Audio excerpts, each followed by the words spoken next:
Reasonable. Reasonable indeed. That being said, who would like to sum up the events from the previous time? Actually, I'm going to volunteer Alex, because then I can run over and, like, bop her with a boppy thing if she fucks up.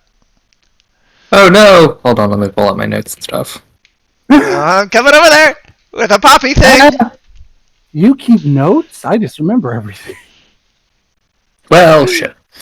No, I didn't actually write down all my notes and stuff. So looks like we had done a lot of stuff with just people going in and out of the tents. I was mostly outside, just hanging out with other people and these fine little fire sprites called candles. Oh no, she's coming to pop me! I saw her sneak away. Keep back your notes now. And I was very distracted by that, although other people wanted to do things like... There's a bapping stick involved. Other people wanted to do things like use their little token to maybe ask for a favor. One such favor was for restoring Harold. There's a tail involved now. Ow! Oh, what? This is the hit? Yeah. Oh shit! I'm so sorry. It's a metal clinky thing. Oh no! Right in the middle of my face. Fuck! How dare? Let's see what it is. Yeah, and that favor, so fluffy. Did not end up happening. Just because it would have changed a lot more than the original ask was for. And I'm going to be really honest that that's the majority of what I remember from last session.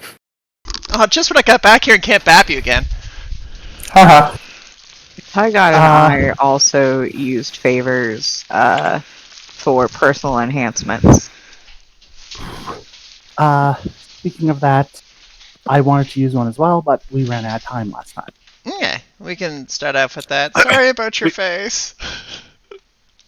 Yeah, just to kiss the better. We encountered a funny little thing. Yes, the little bonfires. Or candles. The candles. No, Candles. there's something other than Okay, candles. those two, yeah, but those weren't what I was meant. What I meant. Right, the egg thing with the chocobo legs. And the Yeah, Mike Wazowski eye. Yeah. That wanted stories from us. Mm-hmm. Yes. Yes. Created stories to this Crutcher. The guy who I completely misunderstood the comparison. Yeah, that was pretty great. And now I am convinced the Crutcher, as he ran away, the literal chocobo theme ran out behind him, slowly fading into the distance. The B version. Oh.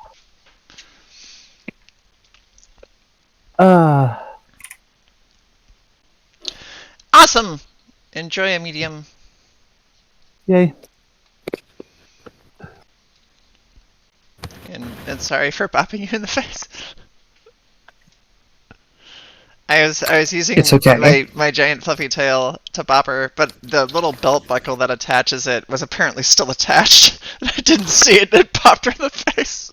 It's like, fuck. My bad. Aw. Who needs that face? Okay, right, so it was still evening, and Evelyn wanted to also put a favor into play, which I think you and Nugget are the last two people? I think so. I was going to say, if I recall correctly, Fidelity didn't spend their favor. Oh, right, yes, Fidelity kept it. Yeah. Yes, there's also general learning to interpret the speeches of otherworldly crutchers. In that, this is a thing that I could probably have discovered in game, but in light of the fact that you all are running a separate game differently, I think this qualifies as kind of like GM preference. But the way that I tend to run the persona of the patrons is that they are fairly literal and they do, they have a concept of subtlety, and they have a concept of just kind of like literature, but their cultural knowledge is a little funky. So when Lise was saying, I can't restore somebody to their prime without changing dramatically who they are. What they were actually referring is not that they would transform their brain or make them loyal or something like that, just that Harold would not be the Harold you knew if he was suddenly reverted by 30 years.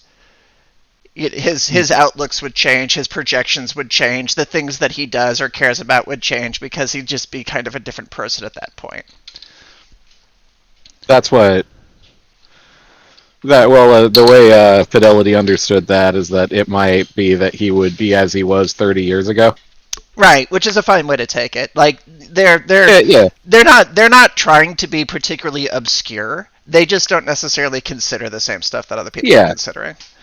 No, that makes sense to me. It was a communication breakdown between the two of them. Which how does an ant communicate with a man? How do you do it? It's the only thing I bring it up is because one of the things that I don't necessarily want people to do running the game is turn favors into monkey's paws. Like that, I feel like that's a trope that's done that keeps people from doing stuff. And the patrons aren't looking to fool you. They are looking to occasionally overcharge. And they're also occasionally being like, I know this is valuable to you, so I'm going to extract a fair amount from you to get it. But they will generally give you what you've asked for. They just don't necessarily communicate it super well. Okay. As the evening goes on, you have your opportunity. Last folks, if you want to use your tokens or leave them for later, you can go for it. Okay. Yeah, that was the end situation there is Fidelity once again finding out he can't magically fix the world and being very upset about it. Valid. Relatable. Even with magic, can't magically fix the world. Okay. I will go out and see with my favor, step out into the woods, silk sheet still wrapped around myself, and focus in on it and say, I'd like to speak to Ganny for. Okay.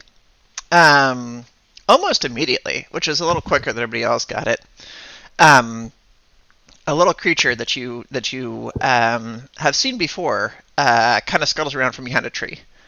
And these things are... Damn scholars. Yeah. Let me get the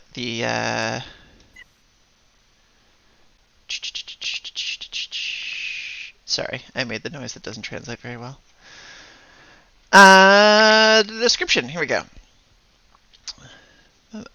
Spider-like beings roughly the size of an egg that seek tomes of knowledge or carry stories to listen and carry to bring back to the First Academy. Glass-like in construction. As it learns, text fills its abdomen like ink. Consuming one grants knowledge. But Gannifor doesn't really like it when you do that. So there's this kind of glasses scuttling creature that has a abdomen that almost looks like a book. And it will occasionally open up and pages will furrow and stuff like that. Or do I want it to be like an ink pot? I think the ink pot's kind of more appropriate. So we'll put a little ink pot on the end of it as this little abdomen that's got a sloshing liquids of various colors in there that's glowing slightly. And it comes around and is looking at you with a couple asymmetrical eyes of different sizes. They're not necessarily like the other whimsies you've seen. They're just kind of a little wobbly, like somebody's kind of actively sketching them.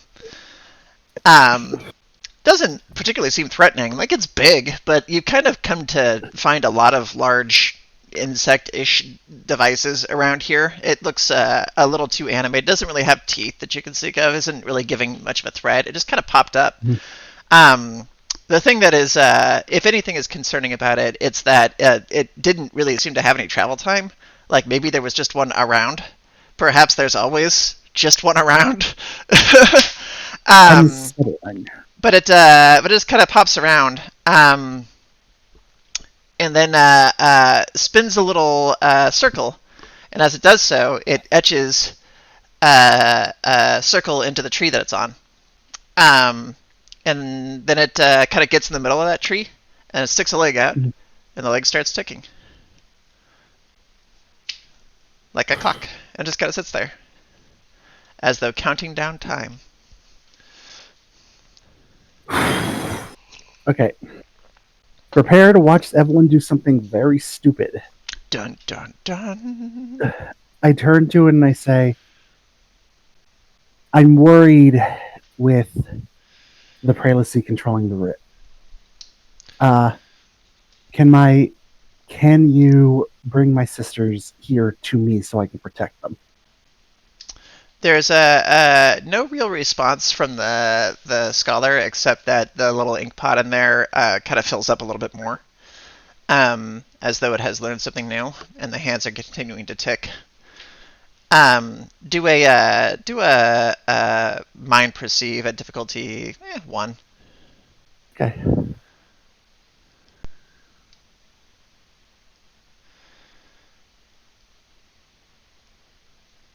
$19. I'm very good at perceiving. Indeed, yeah. This thing is probably related to whatever it is you're trying to talk to, but this wasn't the kind of avatar that you ran into the first time you spoke. This might just be related. The first time you spoke to Ganafor, there was like an actual person, sort of this guy like wrapped in rags and stuff like that. This may just be indicating that it's approaching. At the rate that it's ticking, it'll make a full rotation in another like 15 minutes or so. Oh, okay. I just kind of crouch and wait. Okay. What's going through your head as you're pondering this? Am I doing the right thing? Am I doing something stupid? Am I wasting this valuable resource? Etc., etc. But the whole time, Evelyn can't stop worrying. It is a knot in her gut. She knows what Shiloh said. She knows it's dangerous, but remembering that pregnant young girl makes her stomach twist and churn. Okay. And can't get that feeling from her head. Can't get that thought from her head. Nugget, what are you up to? This process is going to take at least 30 minutes in light of the fact that it's going to take a little while for this the mouth to arrive. Well, I'm kind of just stunned by a lot of what's going on. Nugget doesn't really have a whole lot to ask for, being, kind of spared from death and then given a bunch of friends who also won't eat her. So it's more of just Nugget hasn't actually seen any sort of indication of Bale, my guy. So I'm just sort of like, who are these guys? Like, I get the whole favor process, but without knowing what to ask for or who I'd be talking to, I don't know what to ask. Somebody may have to escort Nugget through this process. when the time cometh. The time ticks down and you kind of wait in quiet, and the little hand gets all the way around, and almost exactly upon ticking away, there is a kind of soft crunching as this shrouded figure walks through the woods, or doesn't really walk. They kind of float. So like the crunching is more like leaves and stuff being separated by they pass. Clearly physical, but doesn't really seem to be attached to the ground. There's this kind of tattered poncho-like collection of various rags and stuff that they're wearing, and then hanging down from them are just all these different arms. And the arms will reach out and touch things, and as they open their palms and stuff, there'll be eyes in them that are just kind of looking around. And one of them reaches out and grabs the scholar that's on the tree, and then puts it up under this hooded shroud. You can't necessarily see anything that happens under there, but the scholar just gets appeared. And this one says, "I've heard your request. Elaborate on their position." You're not necessarily aware of it because you haven't had any particular. You all kind of went out separately, but this is the first mouth that has actually used I proper. Huh. Notice that. I will tell them the date and time of the rift in the canvas. There is a kind of like smile that takes place from the posture as opposed to like a mouth. And the hands kind of go out and pull out all these different maps and kind of throw them out there. And you can see maps that you recognize of the canvas, and maps that you recognize of, or actually maps that you don't recognize that you assume are from Gallerie proper. And Gannifor's mouth will say, your request is complex. Your request is multifaceted. You wish 2 people to be brought here from the canvas? Yes. Very tricky, very tricky. You see, only one of them is there. Where is the other one? And there's a kind of like position of this eye, and he kind of goes, where indeed? But that's additional information.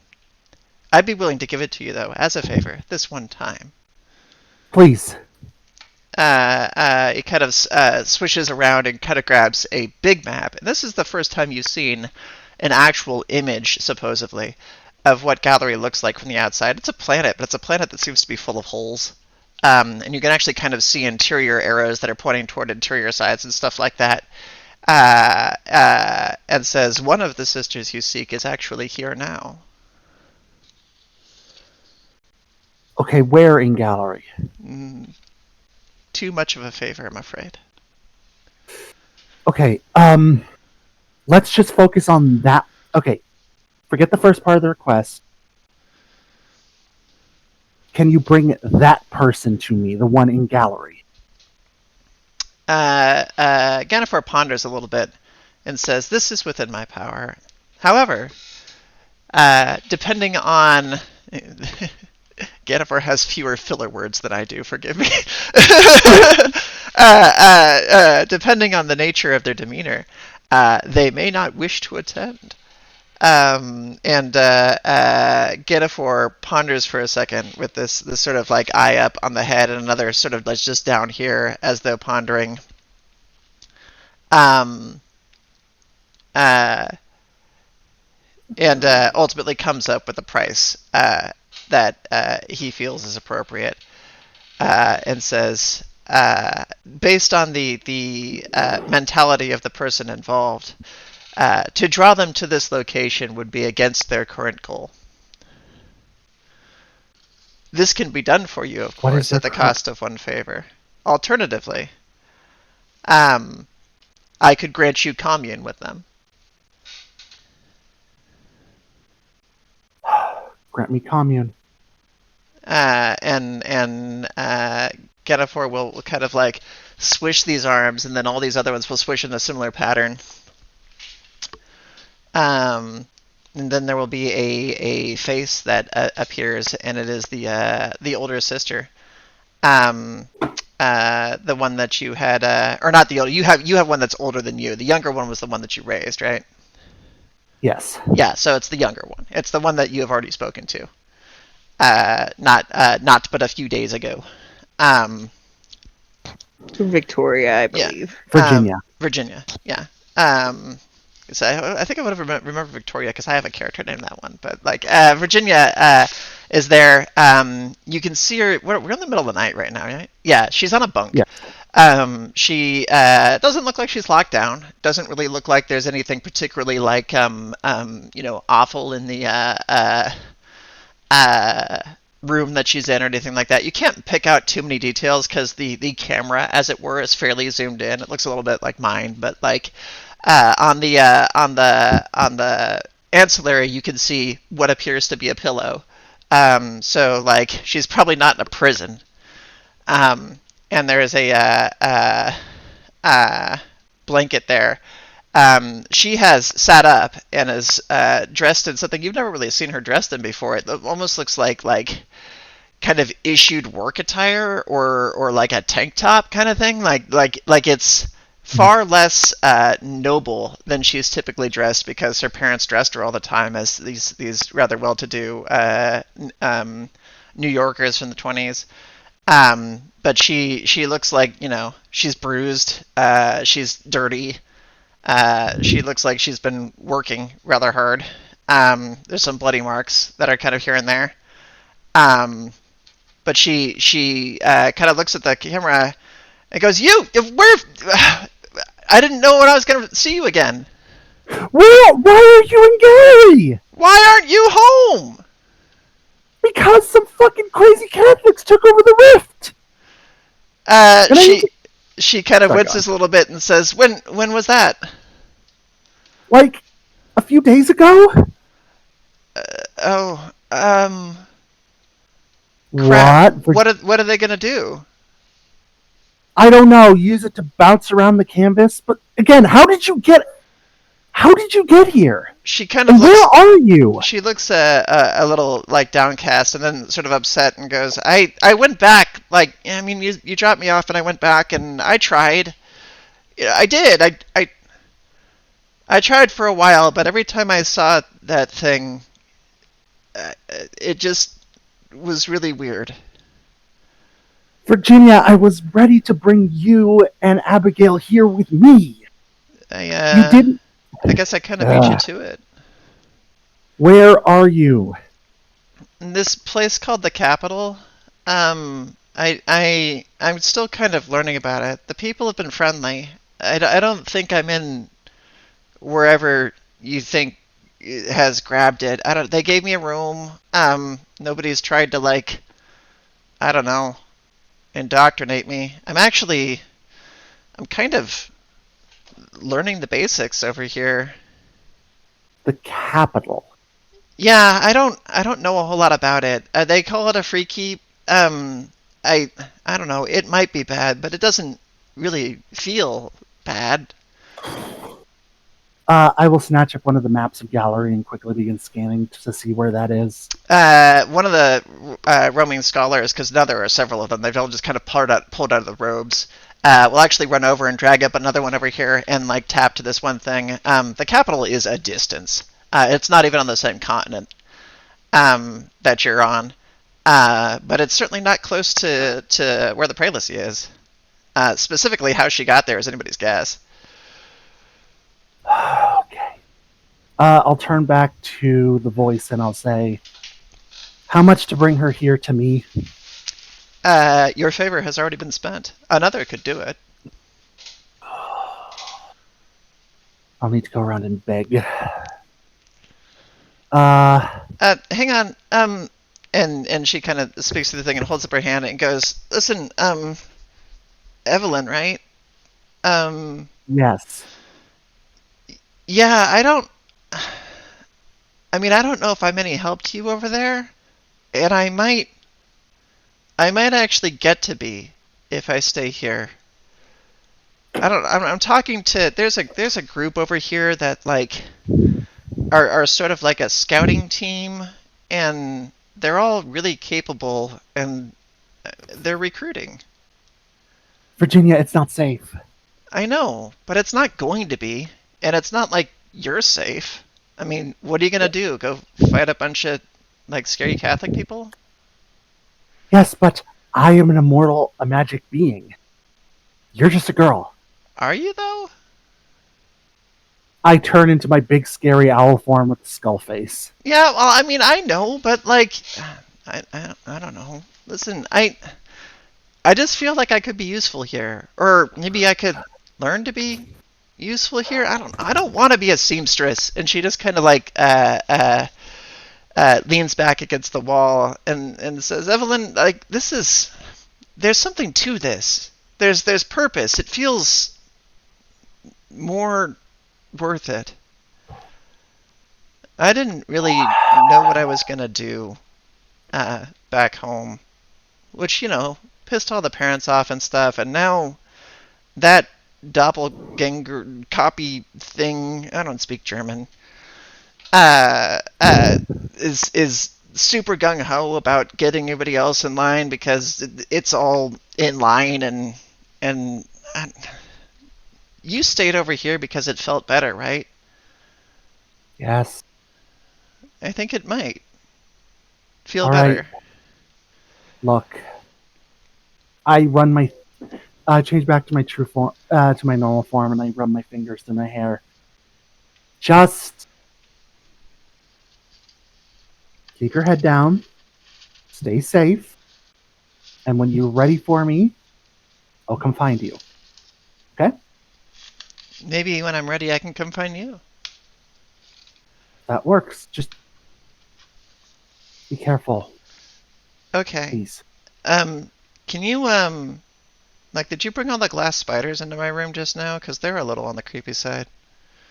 No, that was part of the favorite contact you. They'll leave in a minute. Okay. I mean, Sorry. they're kind of cute. They are, if you squint a little bit. Do they bite? She kind of like reaches out to like poke the image. I don't think they have teeth. The point is, Virginia, just keep your head down, be safe, and if anything smells fishy, run. Okay. Promise me? Like I'm Promise? assuming you mean in the creepy sense, right? Because like there's, I'm gonna be real, Evelyn. There's some people over here that are kind of part fish, and they're rather attractive. Oh, no, yeah, they are. They very much are. No, I mean like trying to indoctrinate you, or signs of torture, or Okay. Well, weird, maybe I can figure out what's going on over there or something. Like, who are these people you're trying to find? the ones who control the rift. Yeah. The Prelacy. Okay. She like grabs something and like scribbles something down, and something like that. I'll ask around. I don't really know how I can contact you without this glass spider thing happening, but um, I'm gonna I'm gonna continue for a while. I don't think I'm worse off here. All right. I better get back to bed. I'm trekking through the woods right now. Okay. Stay safe. I mean I don't know how immortal your immortality is, but I'm gonna assume it's not all that immortal. Getting stabbed still hurts. Yes. Okay, well don't get stabbed, I try not to. dummy. Good night, Virginia. I love you. Good night. I love you too. Um, yeah, I better get some sleep. I think we're doing like bow training tomorrow, and my arm is sore. I will wave the vision away and go back to bed with my face in my hands. The scholars will scatter. Most of them just go back up into the robes. A few of them kind of go off to other sides. The mouth of Ganafor will kind of take a little bow, and be like, "I could leave now, or if you would like some greater assistance, an arrangement could be made." I think for a moment, thinking to what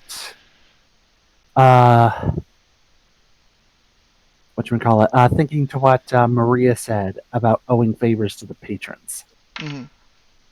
and how it's not the best idea. What kind of arrangements? It seems you want information, or destinations, or transportation. These are all things that can be arranged. You also still have a second sister. You don't necessarily have the currency on you now to pay for these things, but I'm willing to prorate. What would I need to give up as collateral? No collateral. You'll just owe me a favor.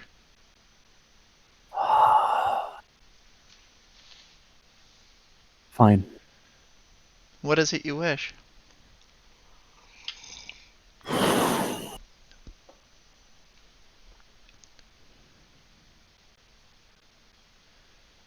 Sorry for the pause, I'm thinking. Mhm.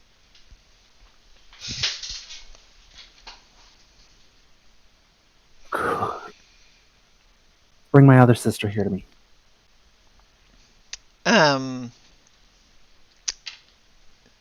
Dude. Again, the creature ponders a little bit, as though determining what it is that would be necessary to do that, and says, I cannot directly transport from the canvas, as the canvas belongs to all patrons. I can create an opening, much like the opening you just saw, but she would have to choose to walk through it. Or, I suppose, you could walk through it, and then find a new way back. Oh, God.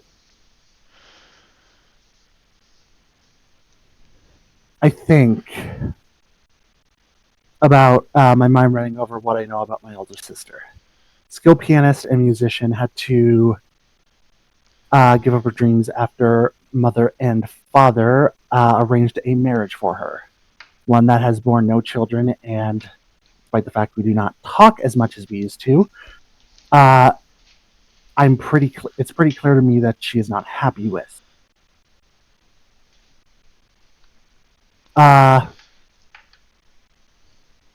After a long, long moment, I speak and say, open the rift. Again, the arms will open up, and the kind of portal will open over to what appears to be a bedroom in the gallery, or in the canvas. Familiar one. Weirdly enough, though, not familiar because it's one that you know to be hers, but it's one that used to be yours. The decor has changed a little bit. It's a little less kind of closet whimsical, and a little more kind of straight edged. And as you kind of like, it's dark in there. It's a little difficult to see, but your eyes can penetrate the darkness. You see some shapes in the bed. As I cough. And you can kind of like look through the scene and see your sister sleeping there on a pillow in this bed. Also, I'm sorry for derailing the session, guys. It's a scene. I know, but I always hate hogging the spotlight. But the point is, I will shift to... Sorry. I was gonna say, it just means somebody besides me hogs it for a change. With your stripper dance scene. Yeah, Shut up, baby. You love it. Now I'll switch to my human form. Specifically how I looked before. But how I tended to dress outside of balls, like a casual shirt and suspenders, and rub my hair back, feeling unnatural in this form. But then I'll whisper, Abigail! Abigail! You say that, and she kind of stirs a little bit, groggily. And then, like, goes, huh? You awake? And then kind of turns behind her, and this hand drapes over the body, and you hear your own voice say, no, go back to bed.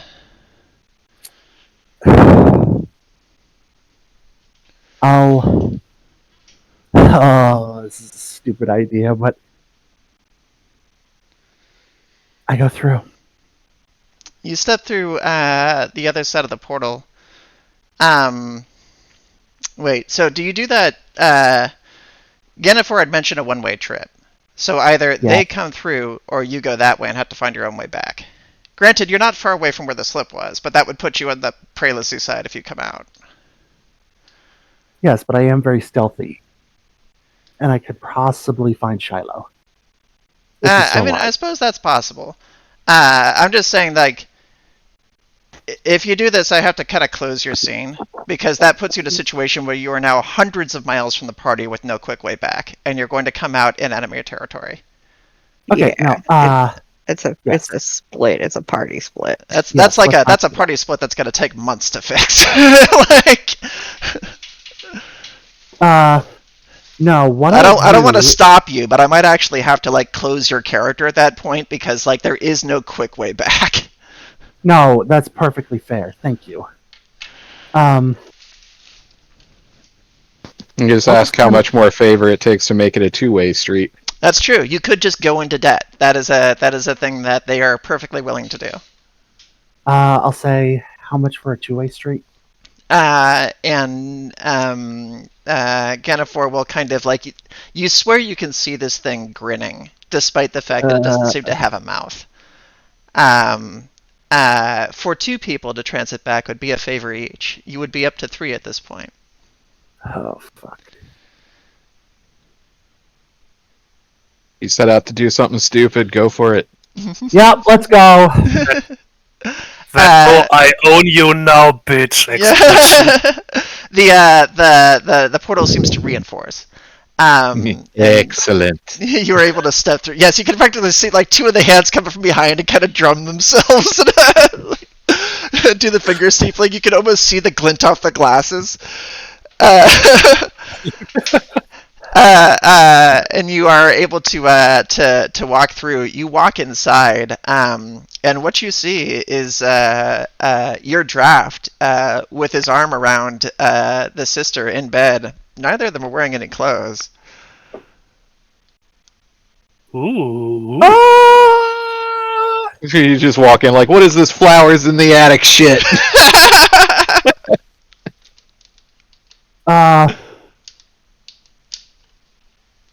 They are both still kind of asleep right now, except as you get a little bit closer, you begin to feel your flesh kind of hum. And you realize that general resonance between medium creatures is beginning to take place.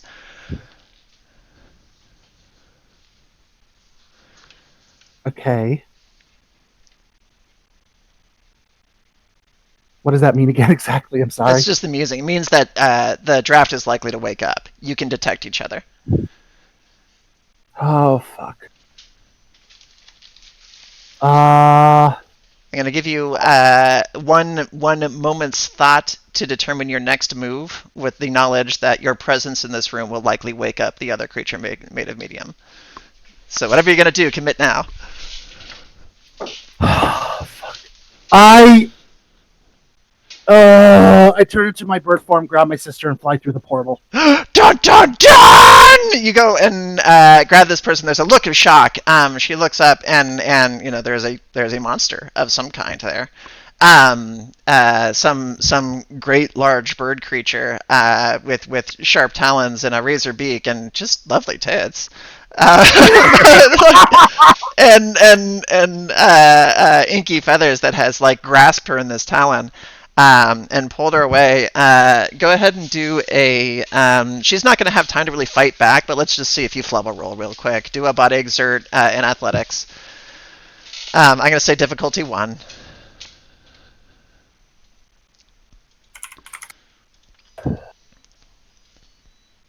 I'll spend a medium to roll the 1d4. Okay. You grab her. There's a little bit of resistance from the blanket and the arm that's draped over her. You use medium to cast the blanket off. They're fully naked. You don't recall being that well endowed. I suppose this was supposed to be a certain ideal, if not the ideal you were looking for.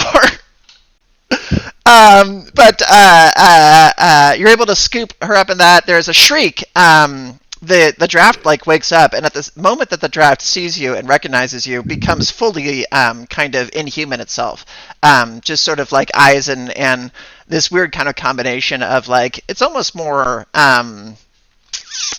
Does your family have like a crest? Does your family have like a specific animal motif? You know what?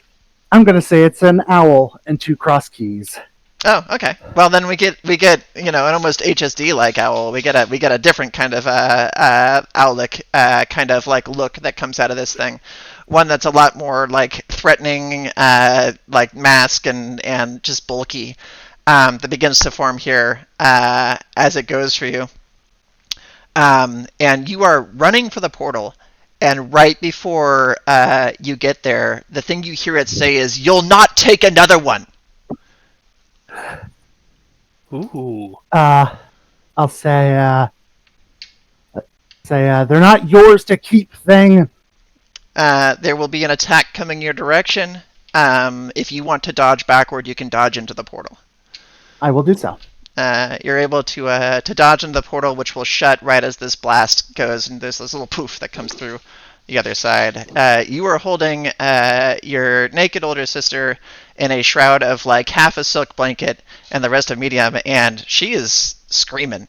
Like, there's a lot of noise going on. Back at the campsite, anybody who's over there can probably hear these shrieks that are taking place at this point, because, from her perspective, she just got dropped through a portal by a giant bird. I will shift back to the form that I was born in, and I will say, Abigail, it's me, it's Bart. She will break away and be like, "What are you? I just saw you turn." Did you see him turn? What? He just turned. Where am I? And she'll kind of like back off and look at the trees and stuff like that. How far away were you from camp? That's what I was gonna ask. Yeah, because I don't. Unless you kind of went a distance, these screams were pretty heavy. A few dozen meters. Yeah, so I think everybody at camp at this point, if you want, can wake up to the sound of shrieking and the sound of somebody yelling, "It's me, it's Bart," and probably join this tussle so that we can get folks together here. Oh heck yeah! I want to see her reaction when two huge stone lions break through the trees. Do it. Yeah, no, it's definitely. Vince's wake up and go right in that direction. Someone's in trouble. Someone needs protection. You can charge over there. Who else is going? I am for sure. Going a big snake form. Best reception ever. Ambrose, are you there? John had to take a quick bathroom break. He'll be back in a bit. Okay. Y'all will charge in that direction. I'm going to assume that Ambrose is coming. And arrive in time to see the aforementioned scene. At this point, the patron's mouth has kind of disappeared, satisfied that this accord has been signed, and has vanished. But you see this version of this person that you have not seen in a while now. It feels like a lifetime. It was actually chronologically more like a week. But also clutching a person that you've not seen before, period, I think. I don't think any of you saw Abigail. And it's a weird thing to see. She looks at all the incoming monsters, and the screaming will definitely come again. She's also going to try to tear off in the other direction. Yeah, that's not happening. I'll say, wait. And then I just start to sing, and I sing the song we wrote together as a child, where I did vocals and she did piano. Do a community exert at difficulty 3.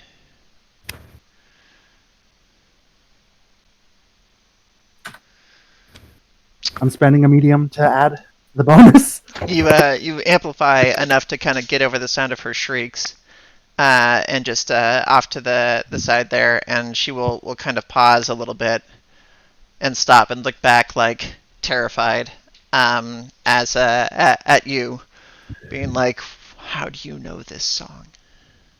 We wrote it together in the piano room when we were hiding from one of Father's tantrums.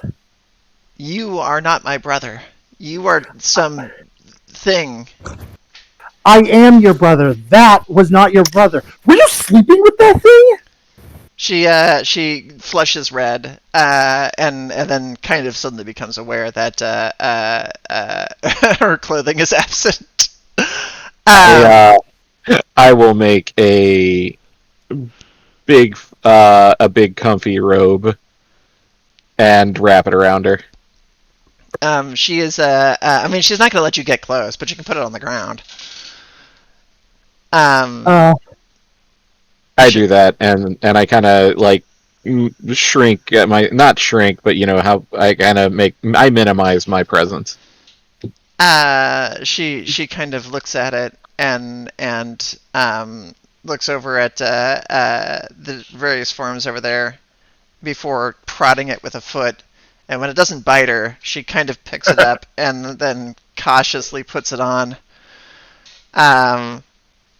And says, "What the hell is going on here? Is this some kind of dream?"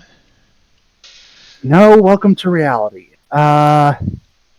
So real quick, that thing is not your brother. It is a version of your brother that everyone thinks about.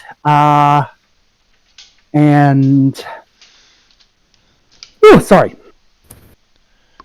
I'll say, sorry,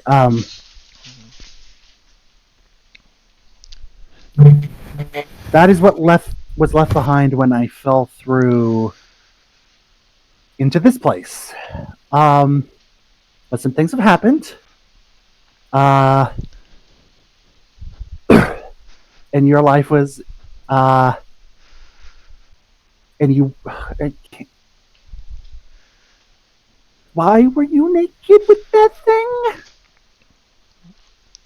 She again kind of like blushes hard and then kind of like waves a finger and says, "I'm not under interrogation here.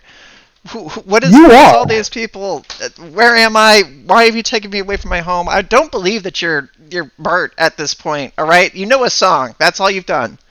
She clearly is a little shaken up about it, but what about the time I told you I thought it'd be easier if I was a girl? What about that time I told you that Billy Langley was beating me up, and you came in with my old baseball bat and knocked him upside the head?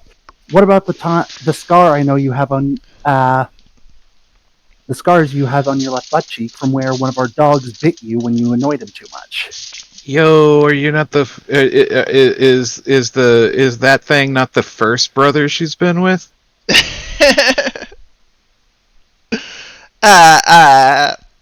She kind of shakes her head a little bit and says, "Where is Virginia?" Evelyn, who is this? Everyone, meet my older sister Victoria.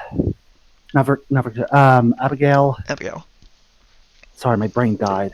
And I'll turn back. Victoria's just here now. Is Victoria in the room with us? Just like the cut out. No, I'll say Virginia's fine. She fell. Do you remember the night with the commotion and the gunshots and all that? She nods. We were trying to deal with the thing that's pretending to be me because it's dangerous. We start tapping her on the shoulder. Tapping Evelyn, I assume? Evelyn, yeah. I'll lean forward. Hey, quick question. What the fuck is wrong with you? Excuse me? You brought your sister here? Yes, because there's fucking crazy Catholics control the portal. I tried to get close, but fucking Virginia's already in here on another continent. Why is Virginia here? We put her back. She came back of her own accord. You'll hear a sound coming from Abigail. Virginia's here in this forest? She's in this world. She's safe. In a different world? Yes. So this is actually the real world. What we just came from is the fake world. They call it the canvas. Godlike beings painted for their amusement. I fell through here when I realized my true self. She kind of like slumps against a tree for a second and goes, and that, you're telling me that wasn't you? No, that was what people wanted me to be. A strong, aggressive man. Which, I mean, come on, we know that wasn't me. Also, why was it so hung? Why was it so hung? I'm a little jealous. She almost chuckles a little bit and goes, I guess I probably knew it, didn't I? What, the fact that he, even on our one time when we have alone, he refused to sing, I'm guessing, saying it was for sissies? There's been very little idle time these past few days. Victoria's been missing for a week. Victoria's in the room with us now. Virginia's been missing for a week. Yeah. He and Mom and Dad said that she was kidnapped. I assume by you. It wasn't. We tried to deal with the draft, the thing that looks like me. We fell through the portal. She fell through the portal with us by accident, and we sent her back. She came back over of her own accord. She shakes her head and says, "We never saw her. Just that night." Oh. Well, Where's she now? She's in a place called the Capital. She's learning to become a scout and learn to how to shoot a bow. What? Yeah, I'm surprised it's the you. Same Victoria? Virginia. Wow. We're just gonna have to retcon this character. Nope. I refuse. The same Virginia? Yes. She said it felt more natural. She's always been spirited, you know this. Look, I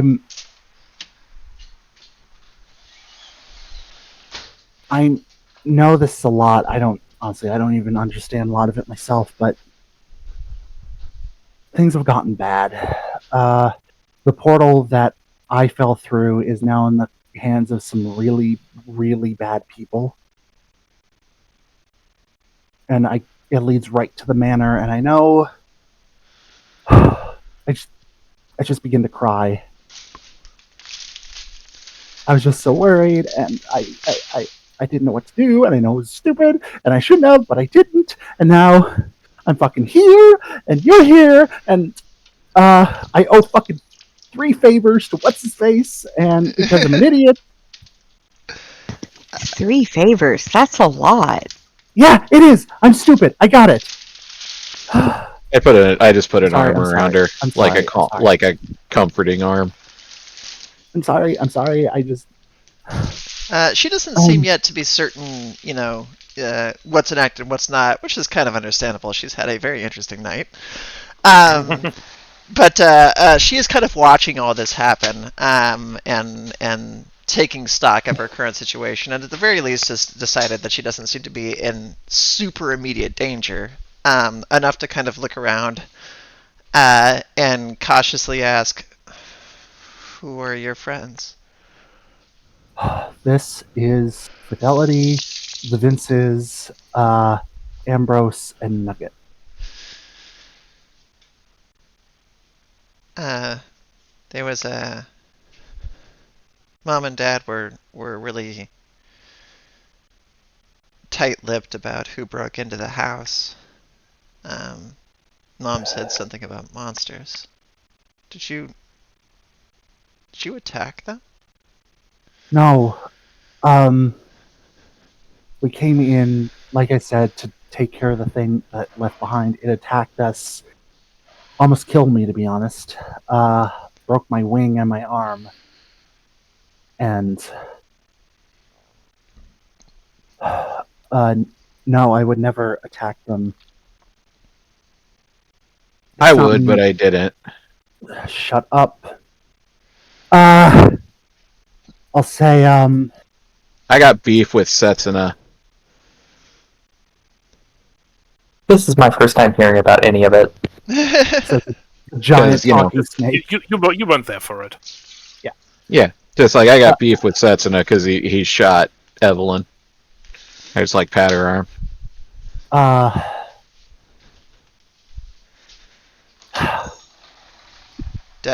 Dad shot you?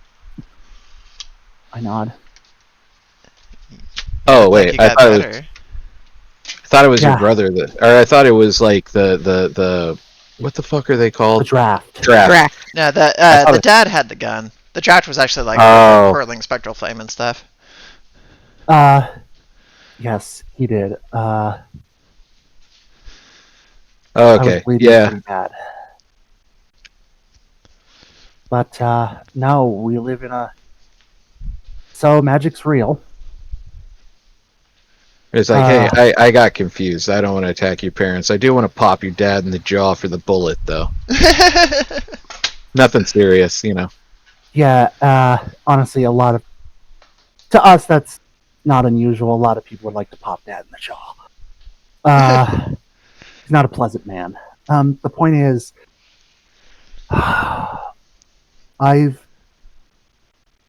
you know how you told me a month before things started going fucky wucky I needed to look inward and find myself and whatnot? She kind of winces a little bit and goes, "I'm beginning to believe I should have not had that conversation." Well, I did. And I melt back into still human form, but I look a lot like her. And I'll say, I go by Evelyn now. She kind of hugs the garment around herself and goes, "Shit. I guess that does make more sense than the other direction." Considering I would always rather play dolls with you than baseball, that I would always try on your dresses even when Dad beat me for it. She scratches her head and goes, "Bart has really kind of taken charge, I guess, since Virginia's disappearance." She's fine. I just spoke to her. Yeah, well, you'll forgive me, Evelyn. I don't have any proof of that. You're right. I don't, and I'm sorry. She kind of ponders a little bit and says, "It was a surprising change, but everything's been rough since the break-in. I think we all just assumed that was the way things went. Dad's been different. Mom's been different. Are they the same people? Is everybody some magical thing now?" No, I'm pretty sure they're still the same assholes. Yeah, it's the only one who's like different is Setsuna over there. What does that even mean? You know, like Setsuna from Angel Sanctuary. He's banging his sister, Sarah. I don't know what First of all, I don't know what that is. And second of all, why were you banging? Why? Just why? We haven't done that in years.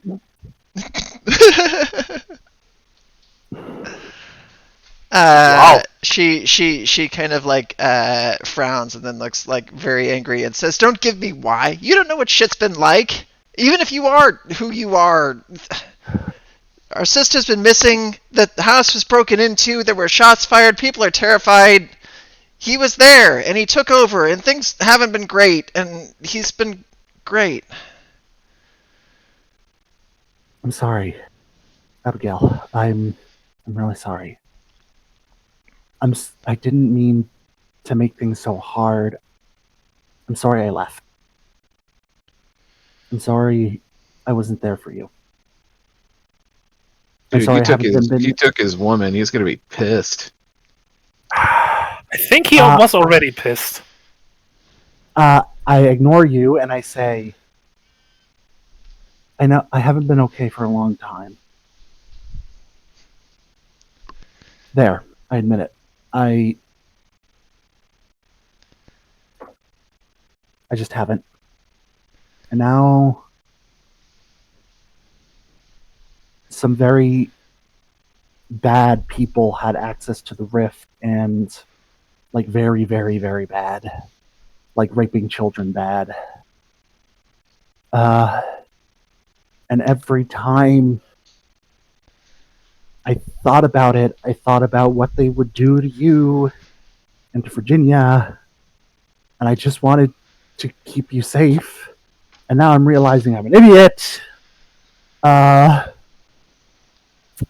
Little Just bit, like yeah. everyone told me. Yes, I know. Thank you, Vince and Vincetta. I didn't say you were an idiot. I just said it's expensive. The subtext was there. I just like the idea of Ambrose being the one that has the head for commerce. Ambrose is like, you never trade a good flower for a bad flower. That's just bad business. Did you fill out the AB24 form for your taxes? Hey, here, come here. I'll help you take care of your beeswax. I just like I'm gonna squeeze her shoulders, be like, relax. It's only 3. That can't be that much.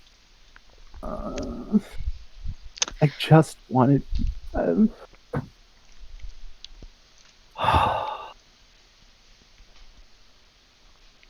Shiloh's gonna be real mad, by the way. What'd you say? I said Shiloh's gonna be real mad, by the way. Yeah, well, we don't even know if Shiloh's still alive. Shut up.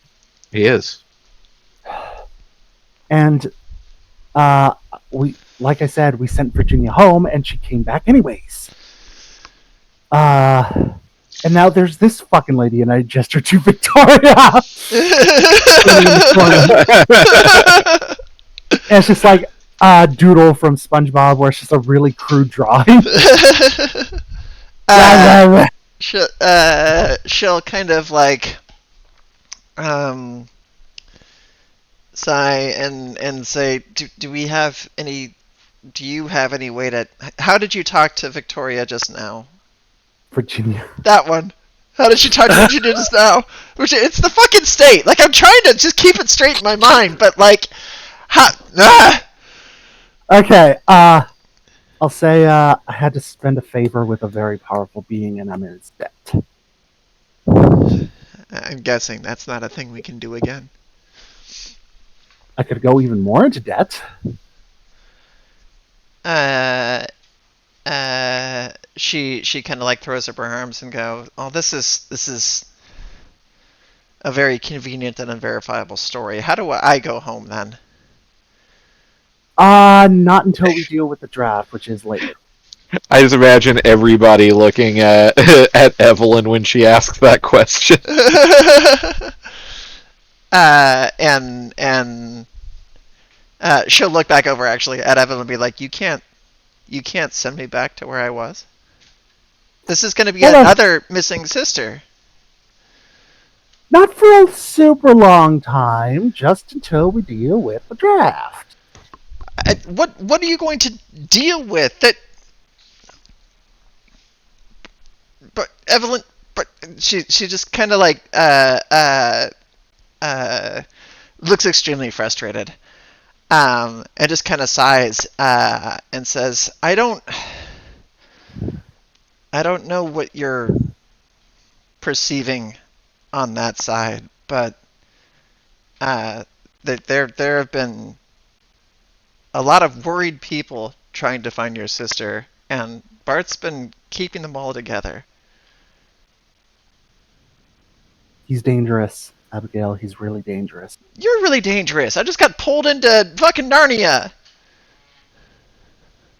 Lean less on the Christian metaphors, but kinda. Look, Fuck is Narnia? Oh, really? I really like that the modern anime fan doesn't know this reference. You guys are such nerds. I wish Ambrose were more modern so I could say it's the first isekai.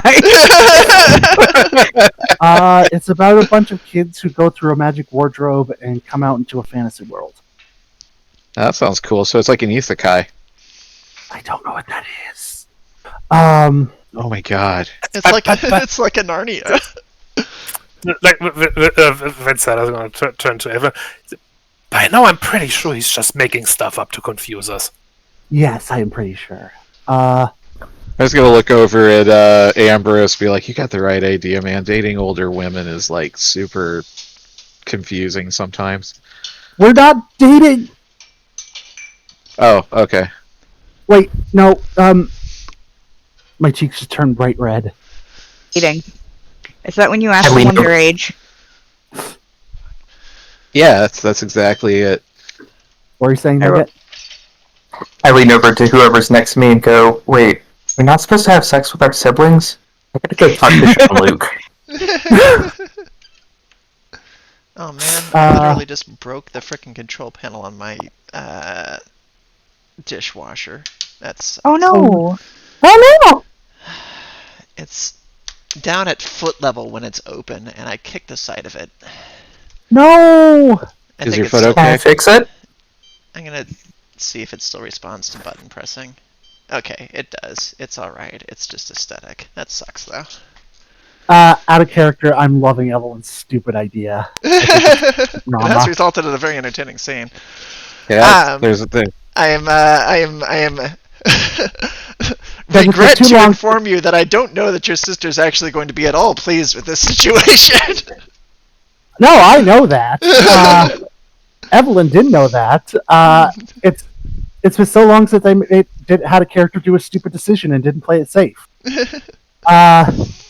No, I'll say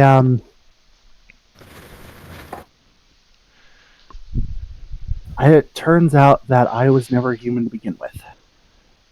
I am made out of cast off from these gods called medium, and I am something called a muse. She kind of fixes you with this look of grandiose disbelief. like uh-huh. I turn uh, into my bird self. By the With w- my sorry, go on. Go ahead. With my dress and my hat, and I tip it up and I say,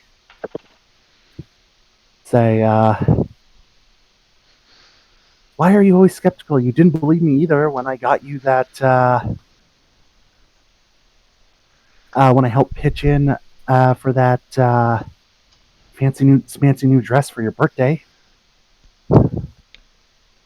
she kind of like rolls her eyes and goes, "That is a slightly different situation from you claiming to be like, I don't know, part god magic girl." Like, by the way, I'm Fidelity. This is Ambrose. This is Nugget. This is Vince and Vincetta. I think I already introduced them. And she goes, and the rest of you are what? Are The same. Kind of. Okay, great. Where were you kidnapped I from? shift back into a chicken. I was not kidnapped. My friend and I fell through in medieval France. Actual medieval France. He's medieval, so is Nugget. She was a chicken that belonged to the boy that fell through with Ambrose. So you discarded god people can be chickens. Actual chickens. Ambrose was a bee. What a stupid game. What the fuck do you mean by that? What was Tygon trying to say?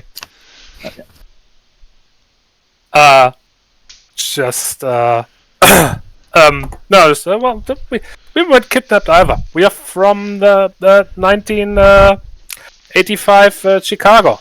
And we used to be one person.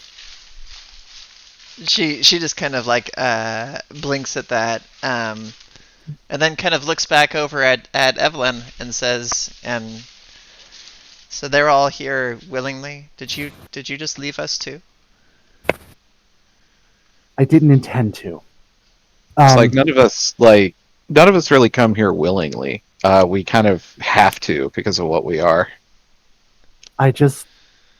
That night at the event, I was giving the speech, and then I was honestly about to strip my clothes off when I fell into here, and that thing took my place.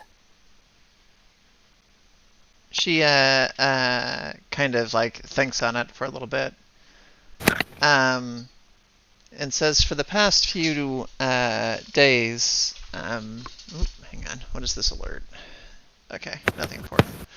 For the past few, actually, it's been like a week from that original one. Yeah, for the past week, Bart's been like a flipped switch, I guess, and I don't know what you're describing. Kind of sounds like the other side of it. Because I know that's what everyone wanted, but you know me, Abigail, and you know that's not how I never acted like. She sighs a little bit and says, I guess that's true. Is it like normal for you guys to bang your sisters in the 30s? Abigail will actually like find the nearest rock and just throw it at you. In a full range projectile attack toward Fidelity. This is not a light throw. This is whatever stone fits in her hand, pitched as a baseball would be.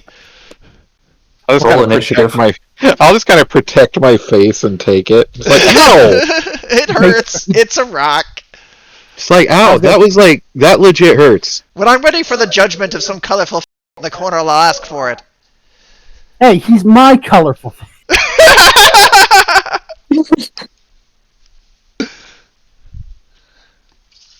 and she kind of goes, he really?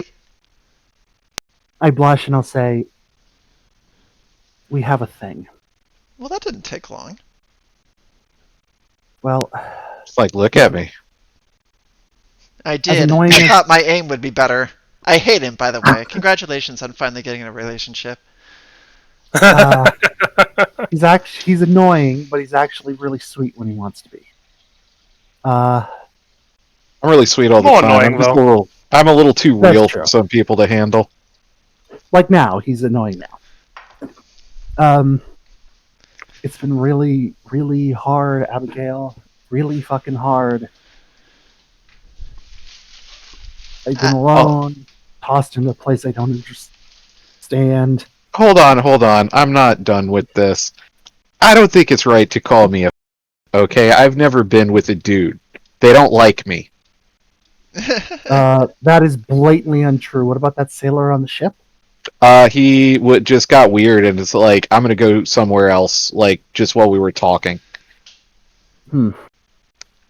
Which was funny because somebody accused you of being a girl on the ship, and that's what weirded him out.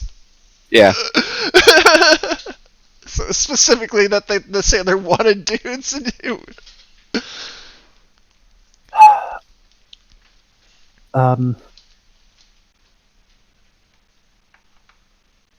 What about your friend Phones? They seem to like you. I've known... Phones isn't a dude. That's true. And I've known Phones for like a grand total of like, I don't know, 3 hours. Oh, okay. And I suppose they don't know you well enough to know whether they like you or not. Fidelity is actually from 2025. As in the year? Yes. Does everybody look like that in the future? It's like, no, I'm pretty special. I just gotta like flex my arms. No, we are all muses, so we look completely normal before we got here. Yes, we were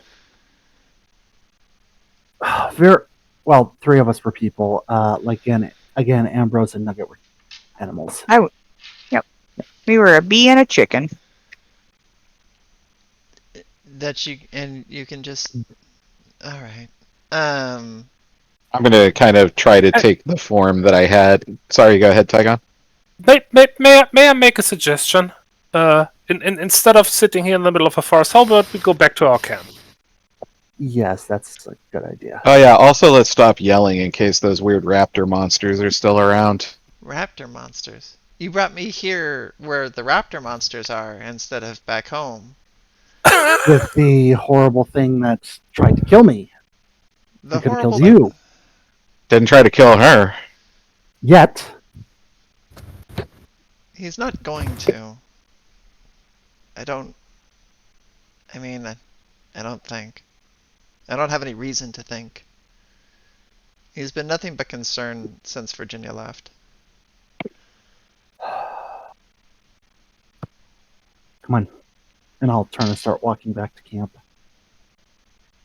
She'll follow. For lack of From anywhere else to go. from this is real complicated, but from everything we know, what do you think was your brother? He probably would not turn out to be a very nice person. You know, the kind of husband who regularly beats his wife. Well, I know that kind of husband, and you'll forgive me, but they don't seem to act the same. It's like, we don't know what's gonna go on there. From what I hear, they usually don't in the beginning.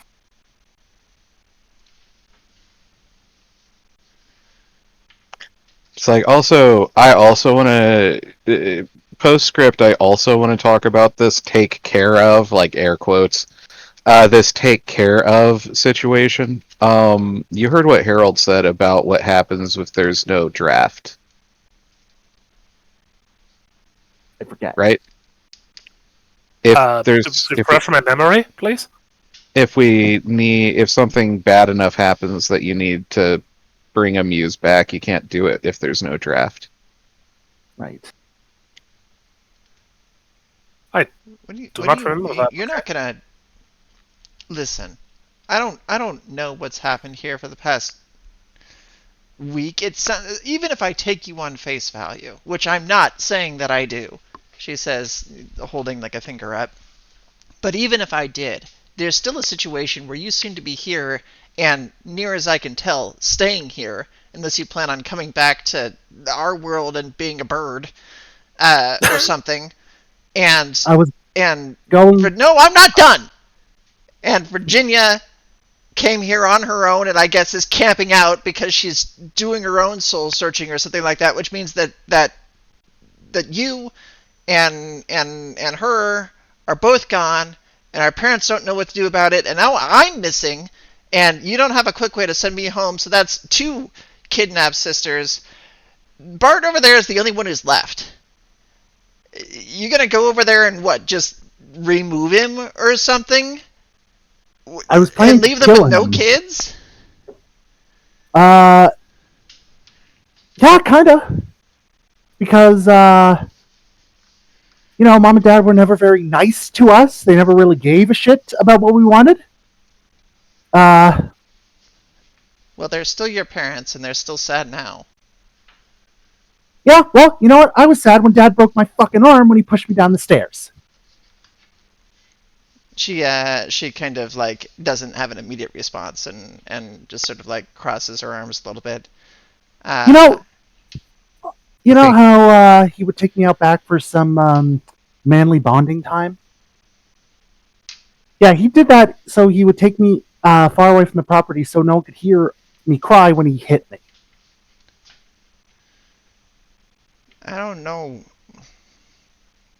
what you want to do about this then, but I don't see how. You should You're be not coming grateful back. I did this. You should be grateful I did this. I ripped you away from your shitty marriage, Evelyn. and now you have a chance to be someone. Evelyn. I'm Hey, come lost on. in the woods with a bunch of monsters. Everyone, but now- please be quiet. We do not want to attract these monsters. And yelling is going to do that. I was gonna kind of like pull her close. I'm just like, hey, you're getting into the words you can't take back, huh? I just wanted my sister back. And I turn into a small black owl and fly away. Who was that? That was a who joke. Oh. You take off toward the you take off toward the sky, and she kind of like opens her mouth to say something, and then huffs and goes, "Well, that seems familiar," and then proceeds to kind of like slump against the tree toward the dying light, looking around her, having basically no real direction that she can go. It's the look of somebody who wants to kind of storm off and be alone, but to where she has no orientation to speak of. It's like, hold still for a second, and I'm going to just kind of like shape the robe into proper clothing for her, including shoes, since she's walking through the woods. She kind of looks down at her feet and kind of mutters a thanks. It's like let's just go back to camp and we'll give you some space. You get back to go ahead. We're really sorry that this happened.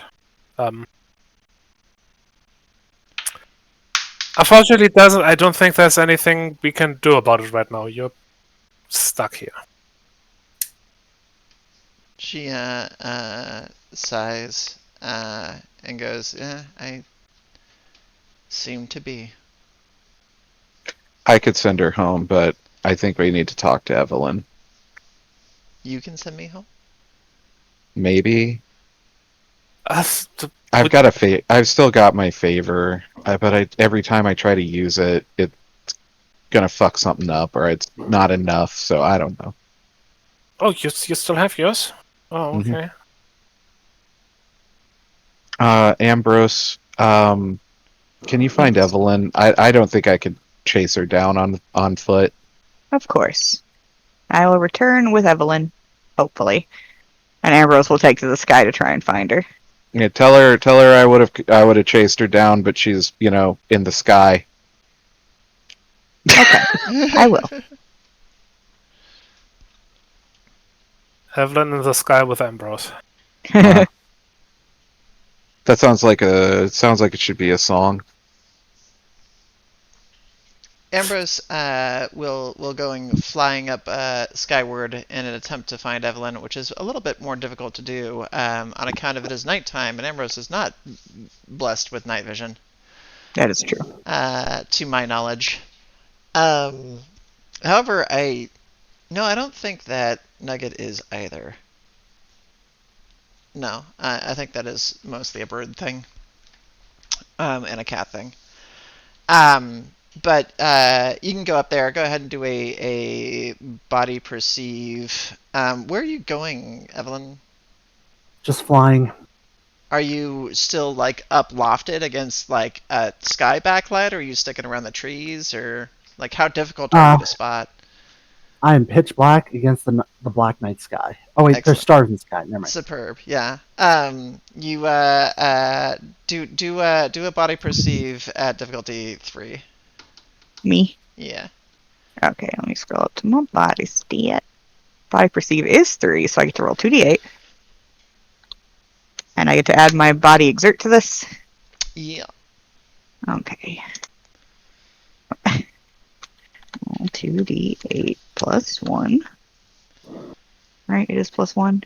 Oof, yeah, it is plus 1. I'm gonna go ahead and twist that.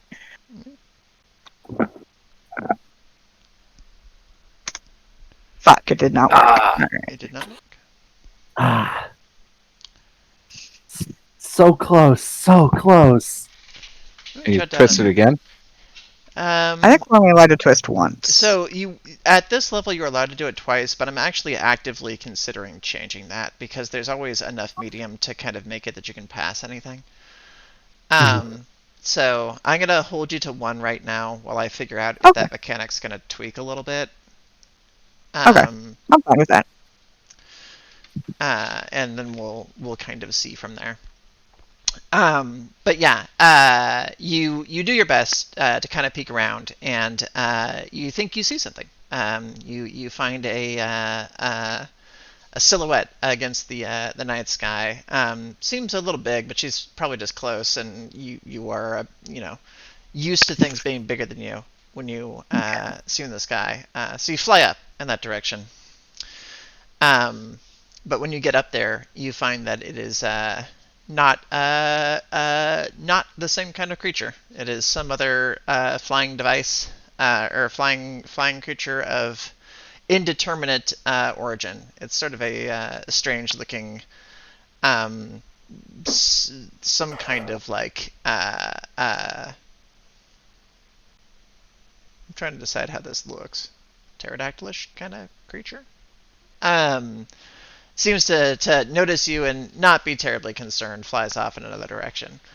While you're up there, though, you do catch sight of something else on the ground, running at high speed toward the camp, and then 3 other things chasing it. Shit. Oh. It's difficult to pick out any details at this point.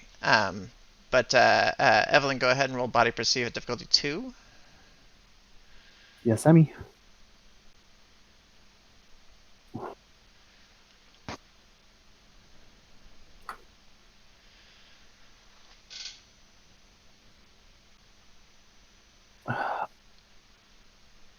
You don't have enough to get up to there, even if you twist. You are too distracted right now. I'm angry at myself. I'm angry at my friends. You are kind of flying along at just above tree level and not necessarily staring down through it, as you are just trying to put some distance between yourself and spaces. Ambrose, you can try to get closer to it if you want to. They're about to hit the trees, which is going to make them pretty difficult to track unless you get right on them. Okay. Approach then. You slip in there close enough to kind of make out what you're seeing, and you're reasonably certain that the thing in the lead right now, which is barely in the lead, is the minstrel that you encountered earlier. The thing with the big eye and the chicken legs that was happily exchanging stories for you is My booking friend. at full speed in your direction, and hot on its heels are 3 just like water seeker looking motherfuckers that are. There's a reference if any of you ever saw Red Planet as a kid. Jeez. Yeah, I know, right? I was waiting for George to be like, "No way." I guess I have not known. Yeah, it was a Fox Kids thing. Little short animated series based off a Heinlein novel, I want to say. Huh. And it's a very loose adaptation. Cool monster design, Yeah. though. But yeah, these 2-legged, very sleek-looking creatures, and as they are running, you can see like just a medium that's kind of flowing off the back of them like ribbons, almost looking like Tron cycles. Like they're just sort of like clearly other notions of some sort, but they are lean and vicious, and they are closing in on this thing. You can almost hear its musings, the kind of like emotions that it's putting out as opposed to words, just screaming alarm, alarm, alarm.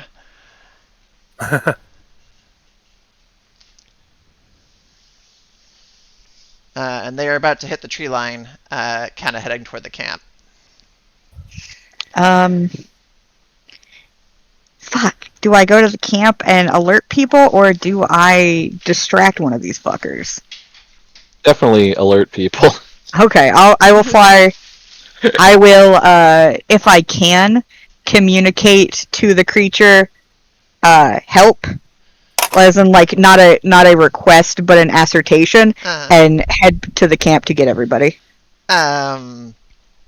It almost does a little hop, like just like frantic hope, and tears off after you. You actually flying. I think you can stay ahead of these, but not by much. They're actually all moving very quickly. You're sort of used to outpacing things, but they're kind of keeping up pretty well. You were able to get back to the camp with mere moments to spare. I will, and I'll make myself a little bit bigger just so I can be, seen better, and be like, the bard that we exchanged stories with is being chased by 3 vicious-looking creatures, and they're almost here. We must protect them. Everybody has the span of about 10 or 15 seconds to make snap decisions. I will say that Amelia. Was it Amelia? Abigail. We'll get it one of these days. Abigail doesn't really have time to do much reacting at all, other than just kind of like looking up and being like, thing, before they're going to be in there. But if anybody else wants to kind of snap to attention. She's at the bottom of a tree, right? Yeah, I think you're all kind of in a little bit of a clearing. What were you going to say, Tygon? I believe the implication was that we were already back at the camp. Yeah. So she was just leaning against a tree at the camp. Vince and Vincetta will jump up, ready to defend. I want to shift into my snake form and put on armor. Mm-hmm. I would also like to not get shot. I actually had forgotten that Tiffin have natural armor, so you don't need to don that. Okay. Yeah, you can if you want to, like aesthetically, that works fine. But their whole shtick is that they kind of get ripped apart a lot and don't particularly care. That's fair. I would like to use, I don't remember what it's called, Gust. Mm-hmm. I would like to use that to under Abigail to throw her up onto a branch. I up in the tree. don't think it's strong enough to lift a person. It can knock a person down and throw them several feet. I mean, yeah. Those are not the same things. There's a difference between off-balancing a person and lifting them bodily off the floor. Okay. Could I raise up a pillar with my terraform ability? That you could probably do. Okay. Let's see, terraform is F4. Let me open the strokes list. Hopefully I spelled Google Drive right.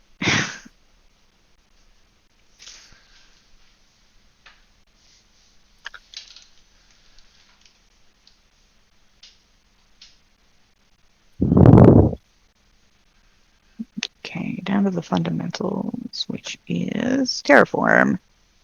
Make small, okay. Costs 6, which I do not have, so I probably can't do that. No, remember, each of your medium dice get rolled, so you're rolling all the medium that you have trying to reach a 6. Oh, that's right. I have 2 dice right now, so then. You're trying to reach a 6 on 2d4s. Okay, that should be easy. I will do that. Let's see if I can make a little safe spot for her to stand on. 2d4. Come on, baby. Nice. 7. Hell yeah. You throw your arms down, and this pillar comes up, and it's a very like almost cute look of like it goes like flying up in the air to the height of that pillar to get some distance off the ground. Like, you should be safe up there, and I'll salute her. And it's like, keep climbing up into the tree. The phone Who's ringing? could ring. That's Rowan's phone, or Rowan's landline at her home. Yeah, sorry. No That's worries. fine.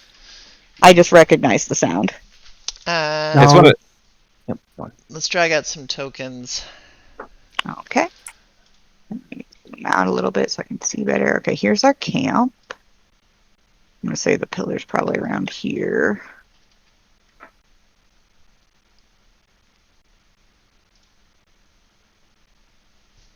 So Ambrose is gonna be right here. Flying a little bit.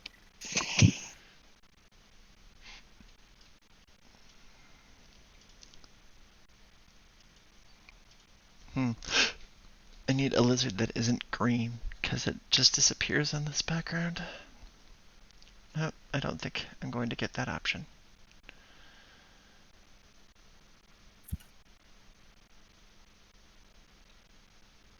No, it'll have to be that. Oh well. All right. Can you guys give me a few minutes quick? My computer's being stupid. Sure. Okay, I'll be right back. I need to zoom in a little more so I can see better. There we go. That creature is invisible. We'll use the hyena. At least that's a little bit more visible.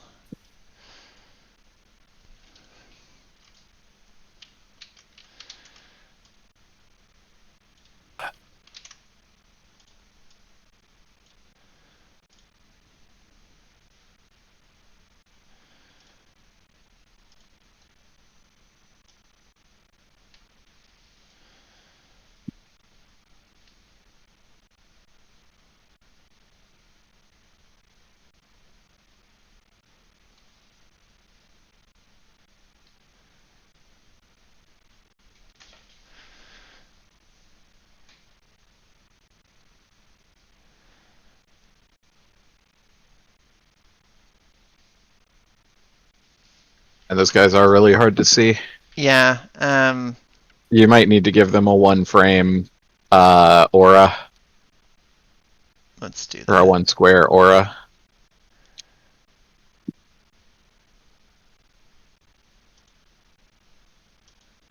What's this look like? Save changes? Oh, there we go. I can actually change their color. Oh, nice. Let's put red. That'll be, yeah, that's pretty visible. All right. Do you say red or yellow?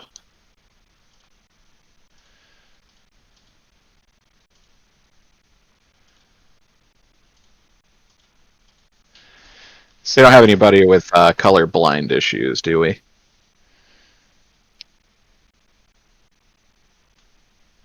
I don't think we do. How do I get my token on the board? I thought I just dragged it, but it's not You going. drag your name of the character out. That should do it. Unless you don't have a Yeah. token assigned. You have to drag the name, not the little picture beside the name. Do we just lose Rowan? Yeah, she's probably restarting her computer. She said she was having trouble and needed a couple minutes. Oh, dang it! There we go. There you go, Nugget. I put you out there.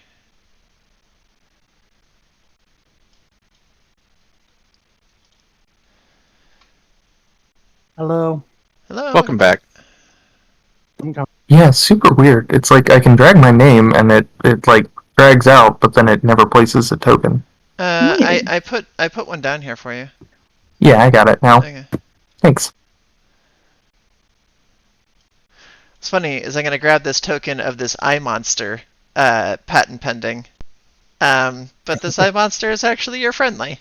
This is our little friendly dude. Yay! Yay. Also, two things, Emmy. Hmm.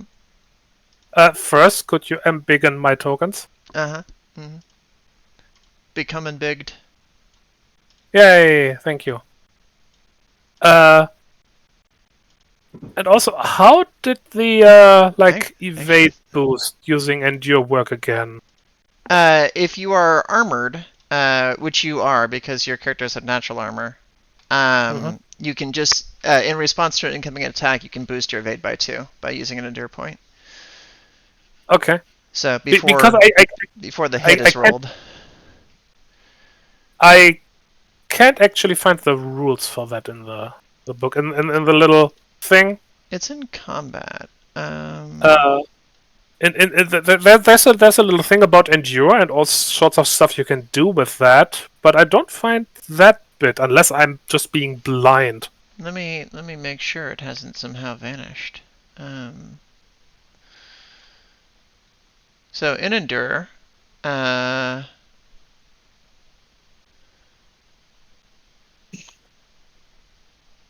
right. Okay. So down in the armor section.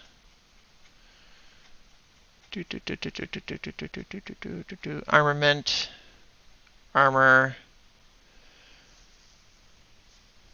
When you use an endure rule, it instead adds +2. An endure to roll, it instead adds +2 to your evade. You do not relocate as normal. When you use endure to soak, it instead adds +2 to your save roll. Okay. So it modifies the basic endure scores. I could probably put a little note in there saying, this changes with armor, just so that people are double checking. Yeah.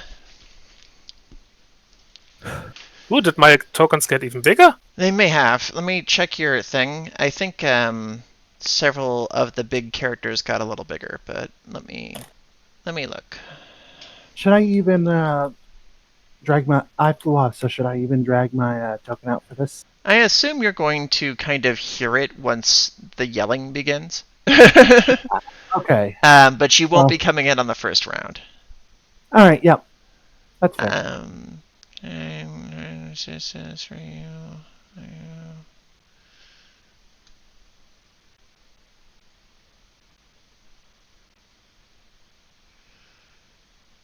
Oh. There we go. Hunchy.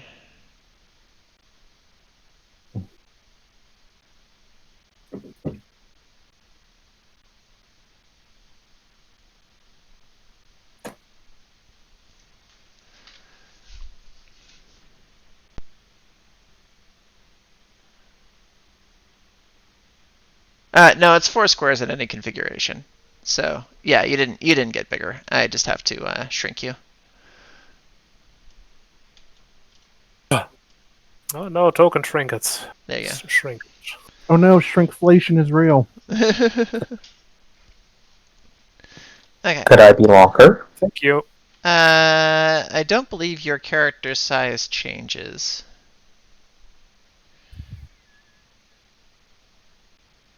You were assumed to coil up.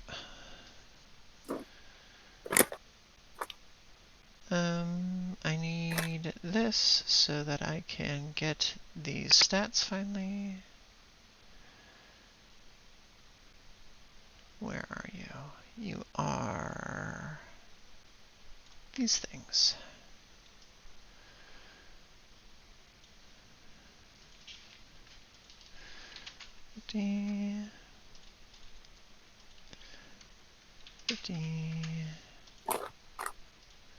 $50.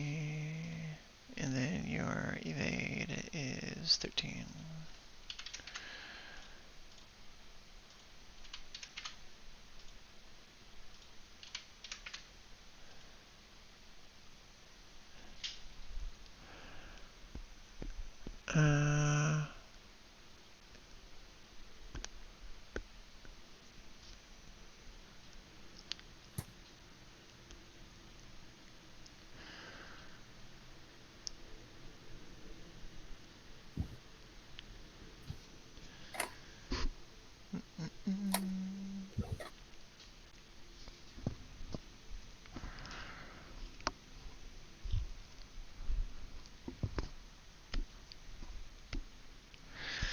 Okay. Yeah, so these things charge in, and as they have gotten closer, you can see that the streaks that they are leaving behind them are... I'm actually going to put them over this way so that they can be coming in from the far side of the camp. The streaks that they are leaving behind them are like flame, coming off the back of them. They have this sort of look of being... a mix between sort of molten fire and flesh. and they are in hot pursuit of this little guy. Hot pursuit being the pun of the day. That are charging in. And I'm gonna get initiatives from peeps. Oh man, fire trails, just like in that brand new movie, Back to the Future. Yes. Let's see here. Initiative. Alright, so on my sheet I have +5. So we roll it. It's a D10 plus our score. Yeah. Do I have initiative? I do not. I'm not one of those fast kitty type persons. These things I have a are quite 10. quick. Oof.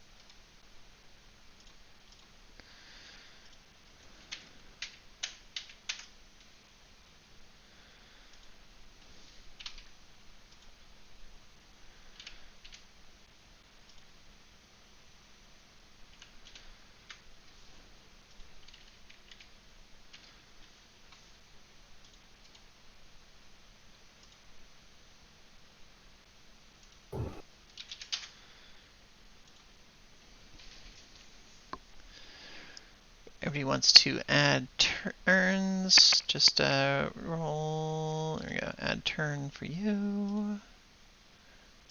Nugget has a 9. Oh, right, I could have done that. I forgot.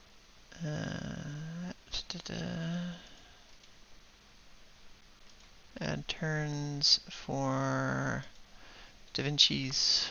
Add a 3. Fidelity's already up there. Ambrose. I just added myself, so Okay. I didn't realize I could, so I decided to check, and it turns out I can.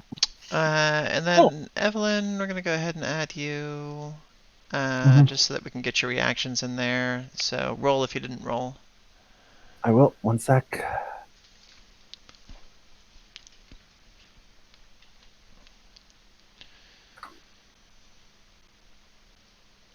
Eight, 5. 5. Okay.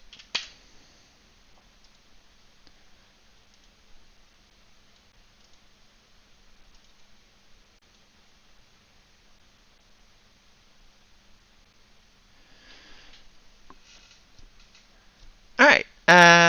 Top of the round. These things are charging very quick. Have caught the edge of this guy and are within kind of like pouncing range. You charge forward. This thing sneaks up, or not sneaks up, but like charges up on the back of this creature that you recognize that is hauling butt, screaming this kind of feeling of alarm.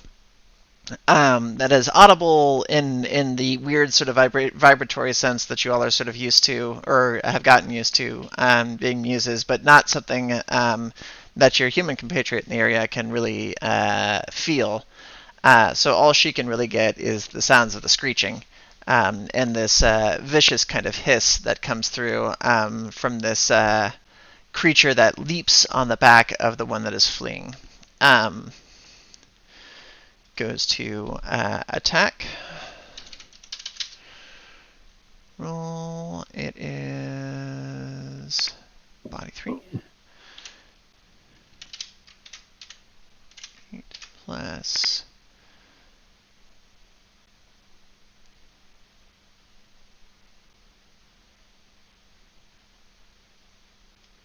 I'm going to do a slash.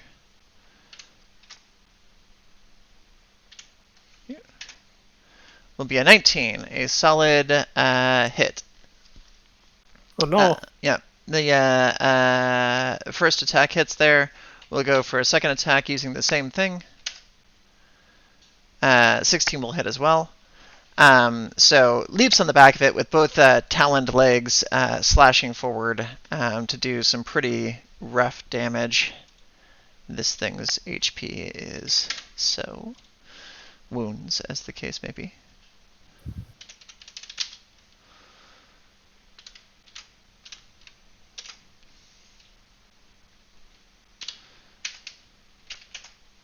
That's 16 and 11.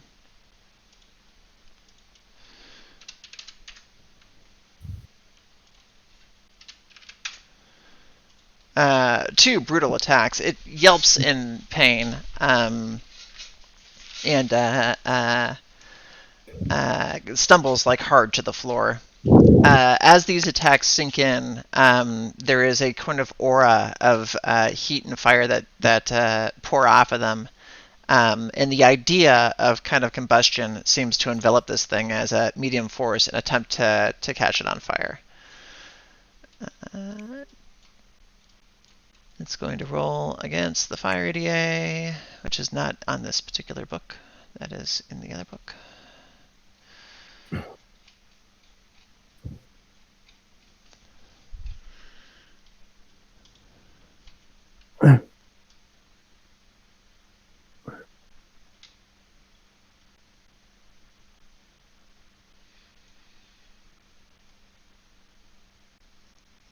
There you are.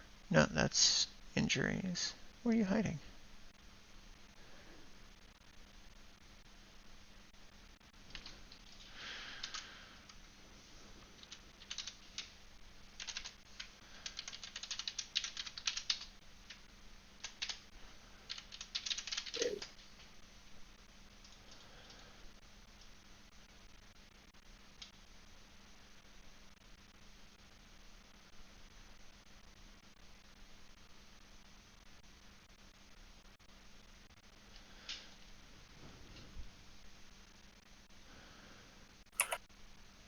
Is that not where you are?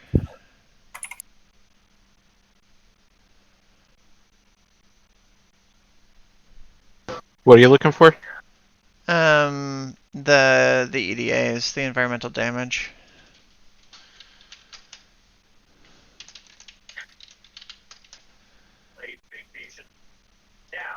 There they are. Found them. Where are you? You are right at the end of environmental conditions, which would make sense.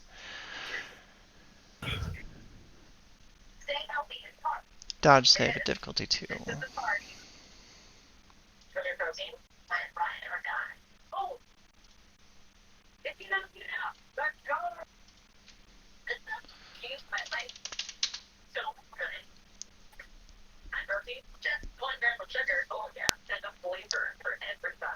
Getting some TV noise.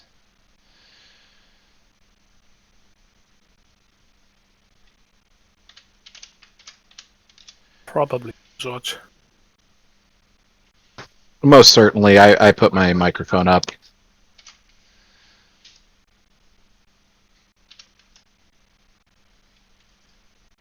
It was nice and peaceful in here for a while.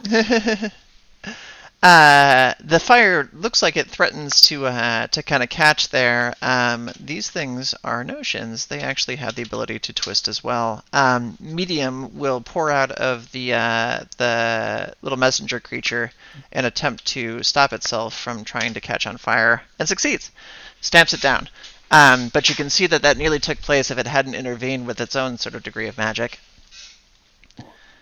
Frantically, it will try to get out of there on its move, scrambling free from the creature behind it and trying to go closer to the tent. It is, or the protection of the people that it knows. It's beat up bad, still on its feet, but not by a ton. Oh no. 2, 3, 4, 5, 6, 7, 9, 10. 11, 12. Tears off over here. Where did we have our little human? I pinged here originally, like Okay. a pillar up to the trees. Yeah. Frantic for a place to search, we'll actually tear off over here toward the person who's in the tree and try to climb the tree itself. To like hide amongst branches if possible. She shrieks. It shrieks.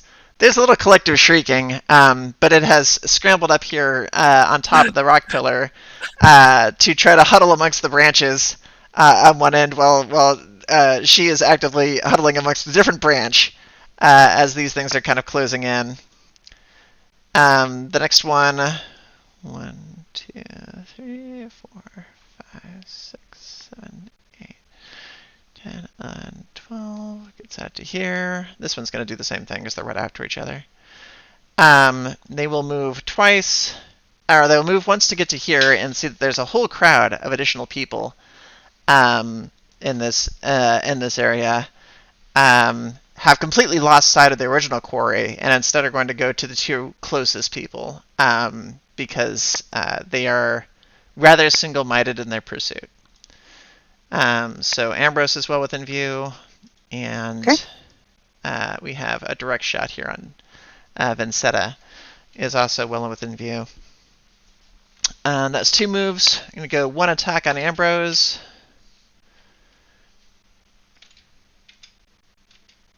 Okay. A 12? That does not hit. My evade is 16. Okay. Actually, check that real quick, because I believe... Oh, that might have changed. Yeah, okay. that changed, but your HP went up, your wounds went up. Yeah. Yeah, just have a look at those and make sure. But either way, I don't think it's 12. So Yeah. you're okay there. Attack going on Vincetta is a 9. That misses. What is your evade? 11. And I checked that it's still correct. The creature goes to swipe at you, misses, and a ghostly after image made of medium that is coated in fire swipes again to try to hit. 9, 10, 11, which will hit. Yep. I'm gonna mark that it used a medium, and then this creature also used one. Your evade is 15, unless it has been increased by something. Yeah. Okay. So yeah, you feel like you're going to escape the attack here, and then cheating fate, you see this thing twist reality and actually still strike you. And for a moment, you're like, "Well, that's just not fair." And then you're like, "Oh wait, that's what I've been doing to people." But it will hit. Damage is this 18.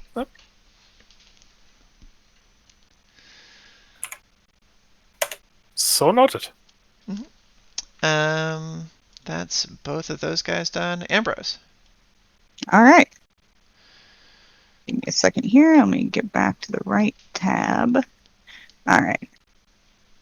I am going to scroll down to my attacks. Fountain pen. Medium modification for the moment. Okay. I am going to attack with my spear using fountain pen, which goes off my sting. Accuracy 2. My weapon gives me +1, I believe. So that's 3. So that would be 2d8 +3, I believe, to attack. Yeah, whatever melee is goes with it. Yeah. So what's your melee? Oh yeah. My melee score is nothing. Okay. Because he's doing it from range, but I guess this thing is really close. Well, so if you're within range like that, you have to be doing a ranged attack. That's what determines the difference. Yeah. You could run away and try to do it, but it would get a strike at you. Yeah, I'm just gonna do my bite then. That brings my accuracy up to 4. And you'll be using body And exert. yep, and I'll go ahead and twist that because I get that medium back when I twist in combat. Hooray, 15. That I think does it. Yes, it does. All right, and that is a D8 damage plus my personal damage bonus, which is currently 1. So a D8 plus 1.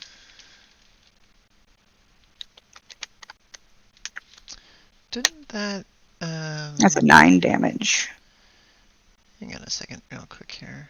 I gotta stop scrolling on this particular page.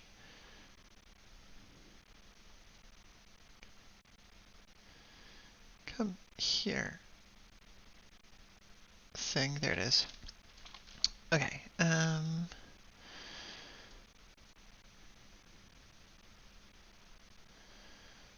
Lower dials to fade. Fin. Hunt pen. Okay.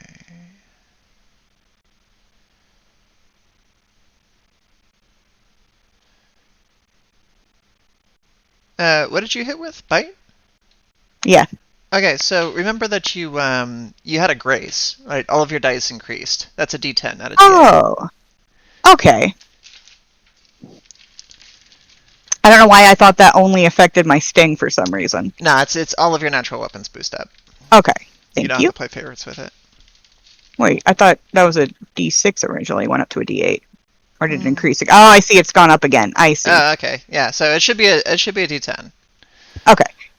Roll it again. If you get a lesser one, we won't worry about it. Okay. Yeah, Okay, we'll just keep keep that it as 8. it is. That's 9 damage. Okay, 9 to this one. And then I will, let me see here. I will attack it again. Okay. Wait, are melee attacks simplified? They are, yeah. Or did that get taken out? No, Okay. that's there. Okay. Then I get a D8 plus D10, I believe. And then my 4, 1 from my 1, 3 from my bite accuracy. Oh, it's, and I'll twist it because I got that medium back. 9, 10, 11, That's a 12. It's still not enough. That's alright. I'll miss this time. Okay. Do you want to try to go for a third? You might as Yeah, well. You that's got a... initiative 10, yeah. 2d10? Yeah. Okay. Nope, Oh, I there's rolled the really good well. roll! Of course! Damn it! Amazing. That's alright. That's my turn. At the end of that turn, I forgot to have Vincetta roll to see if she catches on fire. So roll a dodge save at difficulty 2, Vincetta.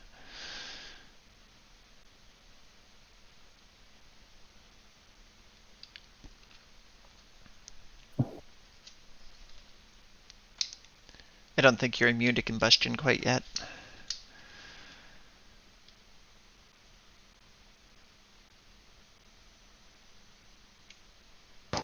Taiga? I can't play Tiger. Sorry, I was muted. I'm working on it. You're good. You can feel the medium try to take hold of you, and this bizarre feeling of the assertion of flame, as opposed to like your memory of, I touch a hot thing, ergo fire happens. In this case, it's sort of like something is attempting to depict you to the world as on fire, and you kind of shake it off. Okay, then we won't have that. Nugget. You've got 2 people in front of you that are being attacked, and there's another one back in the back. Yeah, let me unmute myself. Won't get First thing I elemental want to immunity do. until level 17.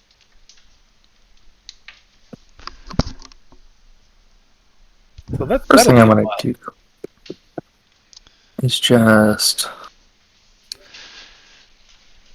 fly over here real quick and fight this one. Chomp.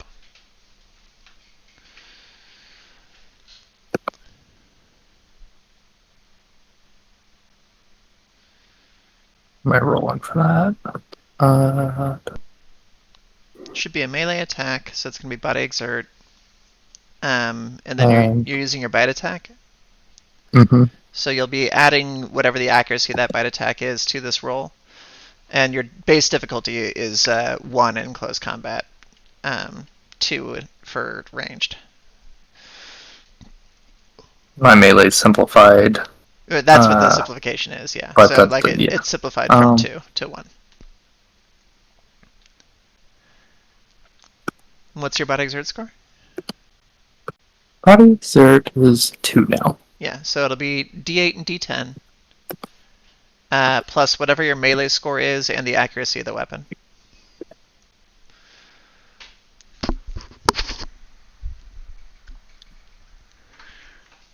got so many notes on this.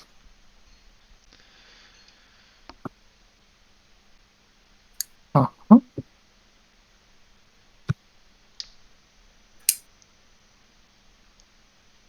think that's right. Okay. Looks like you're missing some score, unless you don't have a melee score. My melee's 3. Okay. So the weapon has an accuracy, and your melee score is also added. So what's the weapon's accuracy? Like, what's your bite's accuracy? Oh, 2. Okay, so add 2 more than that. That brings you to 11, which is not enough to get it, but you might be able to twist into that. You're not far off. Yeah, let's twist it. That'll do it. From an 11. You pull the same shenanigans that it pulled on Vincetta, and go from one side while a kind of a shadow you comes in from the next. Makes a bigger mouth. Chomp. Go ahead and roll damage. It is whatever the damage on the weapon is plus your personal damage bonus. And I can also use my other. Yeah, but they're the same.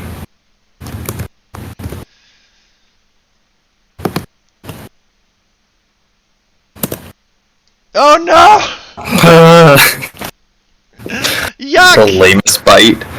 Tanked everything last time, swing and a miss this time. Yeah, so you do some degree of damage. I believe you get a blood point for that, I think. But It's a bite. definitely not as good as you had hoped it would be. It's a very wimpy blood point.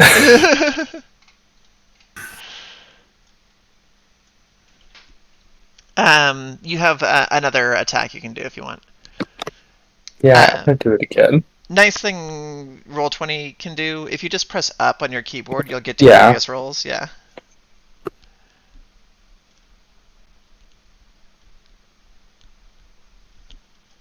That That's hits. better. Yeah, that hits good.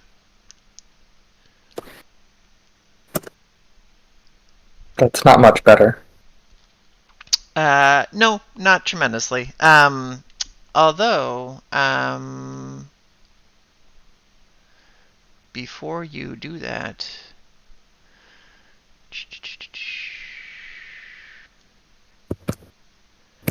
take action. Do you want to use blinding beam instead? Like, you have blood points to do it. I was gonna save that for a ranged attack. We'll just keep the one you got. The dice landed where they weigh. But yeah, Okay. so do some bites. You just have a hard time getting purchase on this enemy. But, you know, damage is dealt, just not a ton of it. Evelyn, you hear a commotion. Quite a bit of it. There's screeching, there's screaming that sounds like your sister's screaming. It's very familiar. And it's coming back from behind you a ways. I turn and wheel around. From your current position, it is probably impossible to see exactly what's happening, but you can hear the screeches of some kind of otherworldly wildlife. I spin around and fly that way. Okay. I'm going to say it's going to take your whole turn to kind of reach the edge of the encampment here, but you're going to come in from this angle on your next turn. Alrighty. Fidelity. Yes. It is your turn. I would like to spend a medium.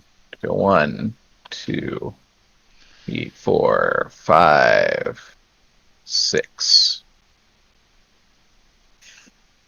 And then I would like to blood ribbon. Ribbon that blood. 1, 2, 3, 4, 5, 6. Nice. 7. You dance off to the side, get yourself set up, and you kind of feel the intuitive kind of pressure of like how you can manipulate this weapon in your hand, and you go cutting through both of them. And before I do, I look up towards Abigail and go, "Watch this." Hey, watch this. There's anyone's guess if Abigail does so or not. Go ahead and roll a hit. I would like to quote from an earlier session. Stop showing off your cunty horse.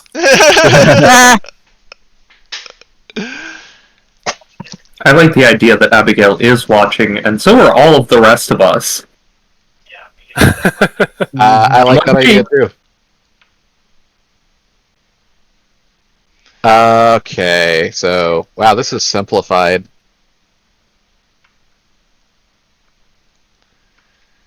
All right. There's my okay. Geez. All right. So.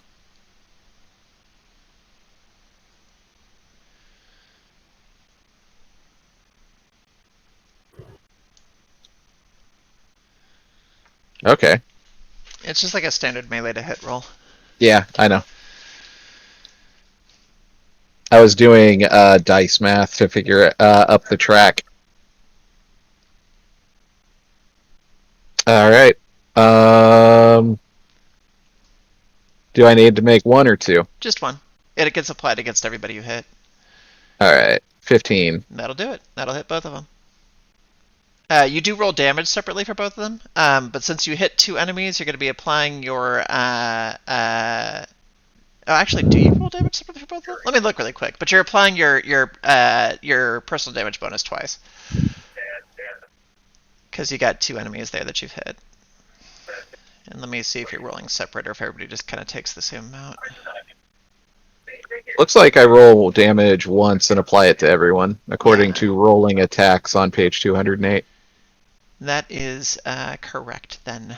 Apply the same hit. Yeah, it's just that there's less damage, less rolling involved. Roll damage once, apply to everybody. And then add your personal damage bonus for each enemy score successfully hit, which was 2. So a grand total of 1 damage roll plus twice your personal damage bonus.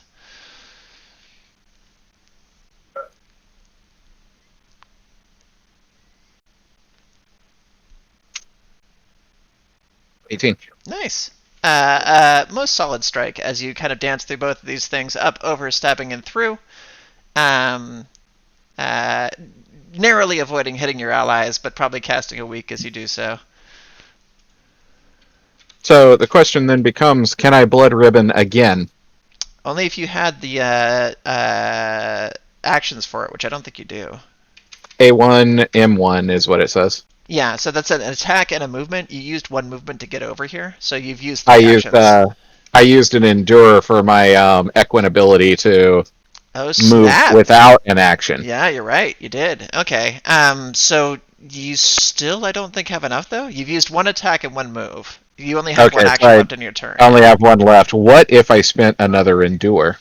It gives you a movement action, but I don't think enough to like. You don't have that action available. It just allows you to move. Yeah.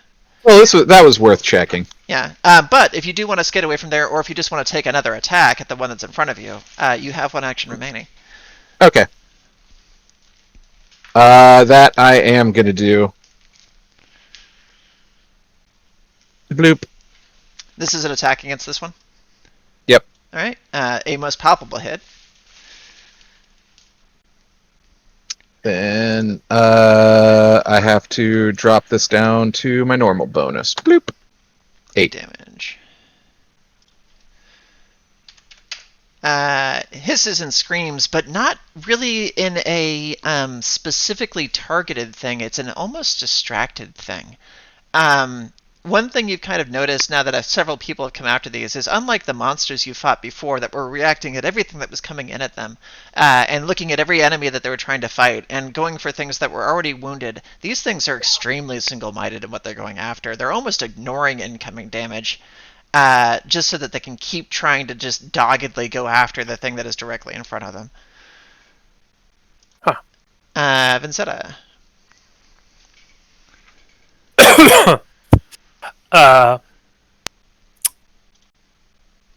Well,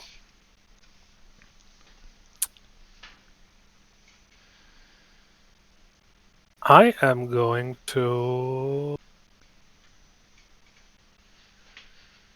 I would like to actually, for a change, make use of my brushwork action. Nice.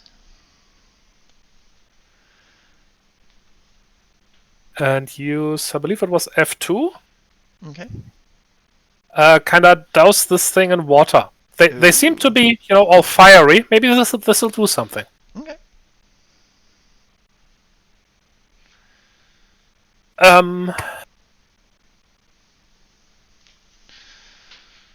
Their cost 2. You just roll all of your medium as d4s. Yeah, and I just need to reach 2, right? Yep. And if I wanted to saturate it, I add the number to that, so I would have to reach 4. Yes. Okay.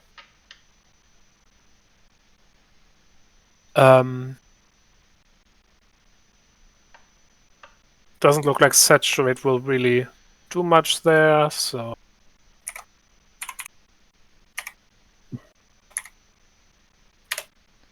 You got it. Yep.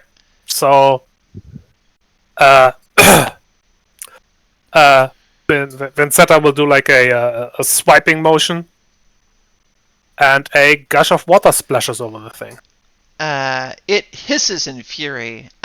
Looking at it, it's a little difficult to tell. I mean, it's definitely injured from the previous things that have hurt it. The water doesn't necessarily seem to hurt it further. It does change its color a bit. Like almost like fire that's been splashed a little bit. It kind of fluctuates its color slightly. Definitely makes it real angry. Like it's very upset that this occurred.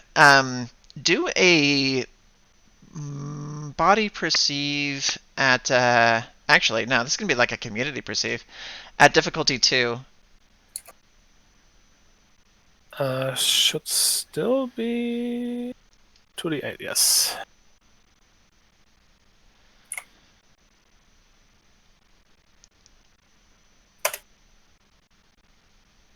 Not quite. Not quite. I'll give it a try. I'll twist that. Okay. Just keep track on dice that are being used for twisting because you don't get those back. You succeed. When you are looking at it, you actually look over it and look back here at this one.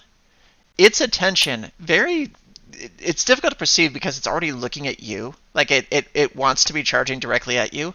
For the slightest moment, as this thing was doused, its attention turned to this with the same level of just like fervorish, I want to devour you.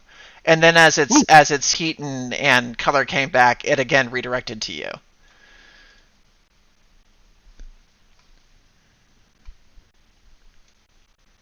Oh, interesting. It is now its turn, actually. 1, 2, 3, 4, 5, 6, 7, 8. Don't. Oh yes, you do. You have the rest of the turn. Sorry, go ahead. My bad. Continue. Not only does Vincetta have more to do, I also have Vincent. That's right. Yes, proceed.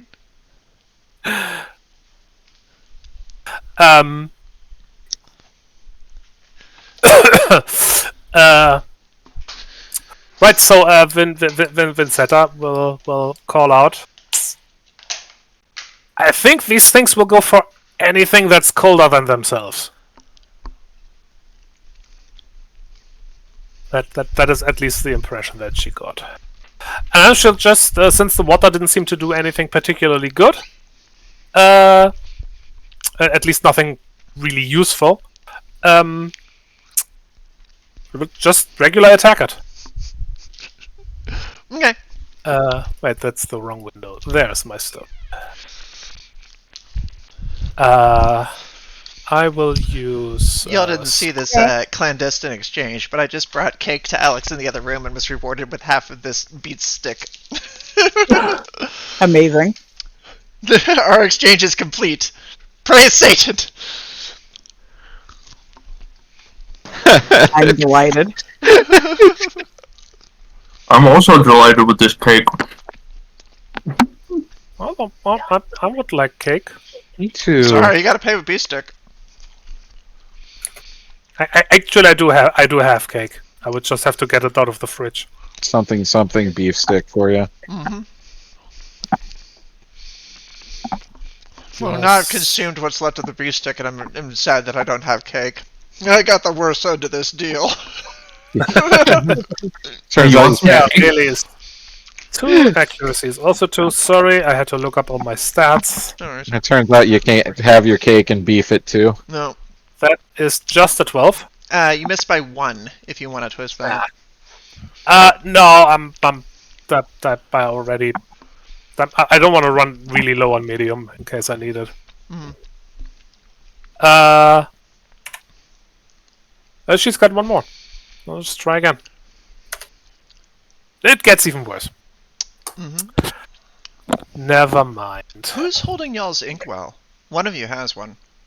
I believe it's in my pocket. Okay. Yeah. You go for a couple swipes. Narrowly miss. Unfortunately, nothing doing. It is now this thing's turn. 1, 2, 3, 4. Emmy, I'm sorry to interrupt you all the time. Vincent, Oh yeah, I can do it again.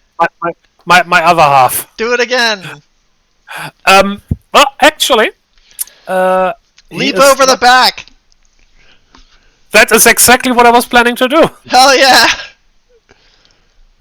Just checking my movement. My movement is 6. So, 3, 4, It looks 5, like he's 6. trying to jump over. Come on, boy, you can do it. Yeah, you can do it. What's your athletics? 2, I believe. Yeah, Athletic is 2. that's fine for a simple jump. You've got the movement to do it. Just go for it.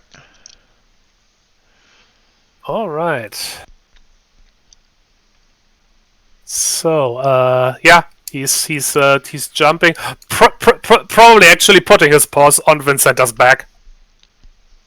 I've seen And- pictures like this, but go on. Lands like here. To get your mind out of the gutter. For a second, Fidelity is like, whoa! Oh, okay. You land on the other side. In a most heroic change. Oh, I don't need actually to take your cake. Eat your cake. No, you eat your cake. Or put it in the fridge if you don't want to eat your cake. Take the cake away from her, she's diabetic. Have your cake and eat it. Mm-hmm. And you know what? I'll attack it. Alright. I'm gonna try with a bite now because that'll give me 1 more point of accuracy. It is also simplified. So difficulty 1. Unfortunately, I already that was already in there. Okay, well just my roll roll. better then. I'm just rolling for shit. All right, now it's your turn. 13's a reasonably high hit. These things are pretty evady. Was that a miss? Yeah. Okay. Don't you get 2 attacks? You did 1 move and then 1 attack? I thought that was 2 moves. Oh, what, to get over the top? No, you said you had a movement of 6, right? Yeah. Yeah, you had range. Oh, okay. Okay. There you go. This one strikes. Hooray. And I believe the damage for this was a 10, yes. Plus, I think. I need to start putting my stats all in the same place so I don't have to scroll so much. There, yes, plus 2.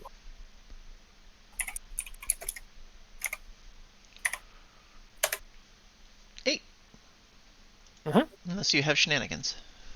Nope. It's looking a bit beat up.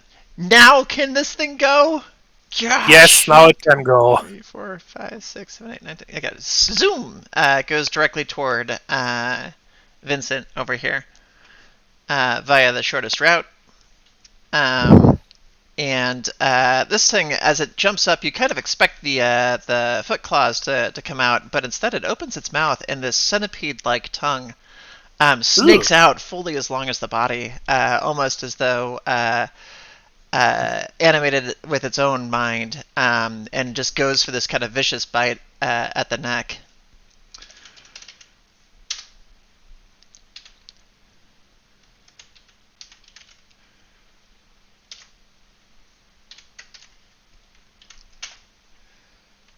14.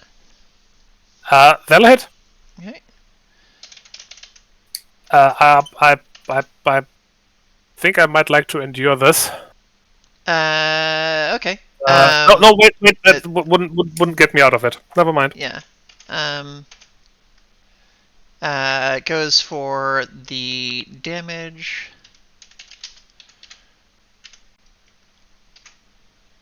+2 plus your melee personal damage is 3. Roll's awful.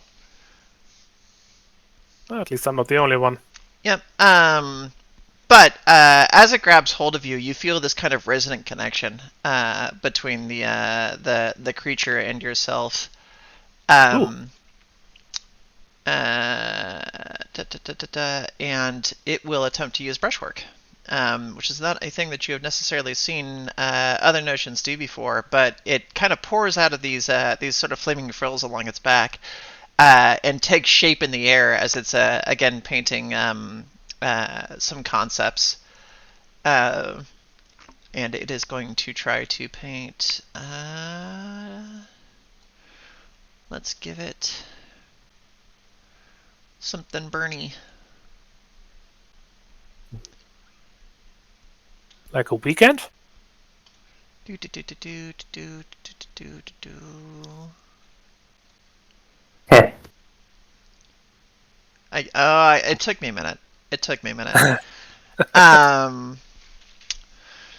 It'll paint Inferno Blast. Cost is 10 to go off of. This thing has plenty of medium available to it.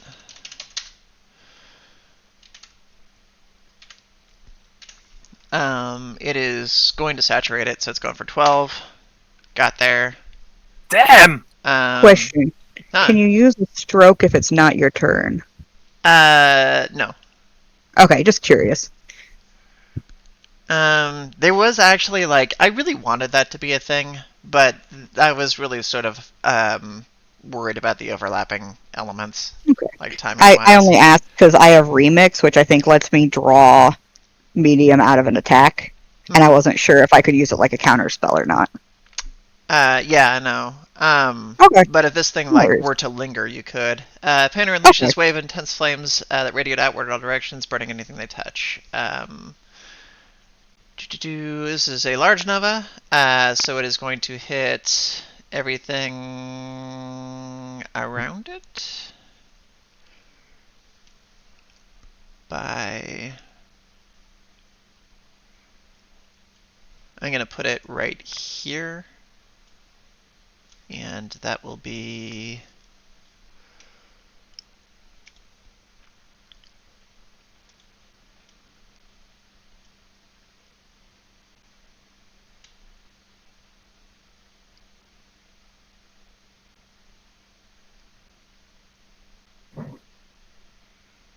my god, where'd it go? There it is. 5 by 5.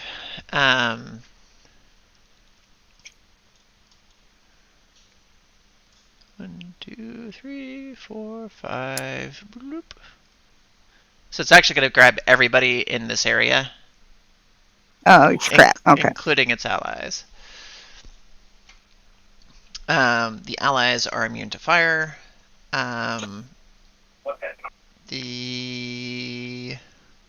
I in the area? Yeah. Yes.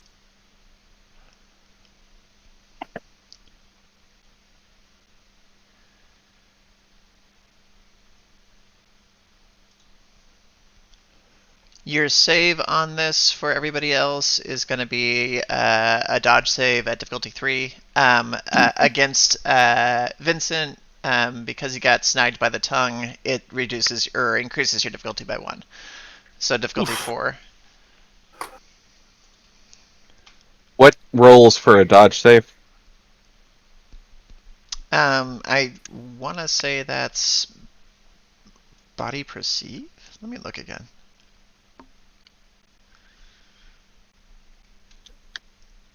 Unless anybody remembers offhand. Dodge save, body perceive, yes.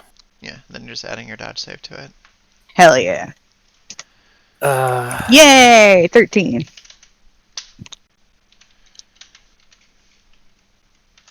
So it's difficulty 4 for me. It's it's one. I will use an endure to get a +2 to that. Excellent. I feel like I'm gonna need it.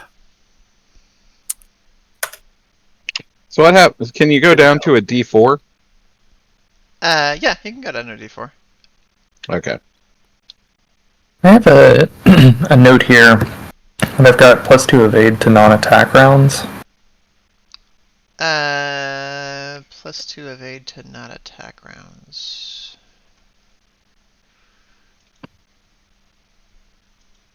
What was that from? That was from your manifestation? Hold on. Come on. That's a good question. Where did I see? Boo! Hiss. I think it might be weapon or trinket.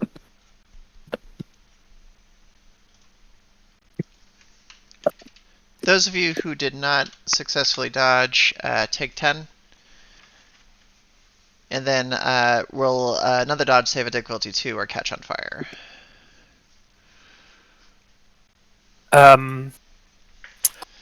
One question first. Mhm.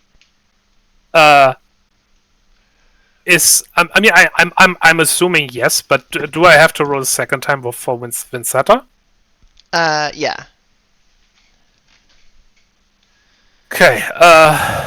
In that case, it's unlikely, but I'm gonna try to. Vincetta's not at twist. -1 though. Vincetta is Yeah. difficulty 3. I would still like to try and twist Vince's the dodge save, assuming I can. Yeah, no, you can do that. Although, like, your total damage taken from this attack is like 10. I don't know if you want to burn up your medium to protect against 10 damage. Yeah, but there's potentially another 10 coming right up. Yeah, I mean, I guess that's true. It was not enough.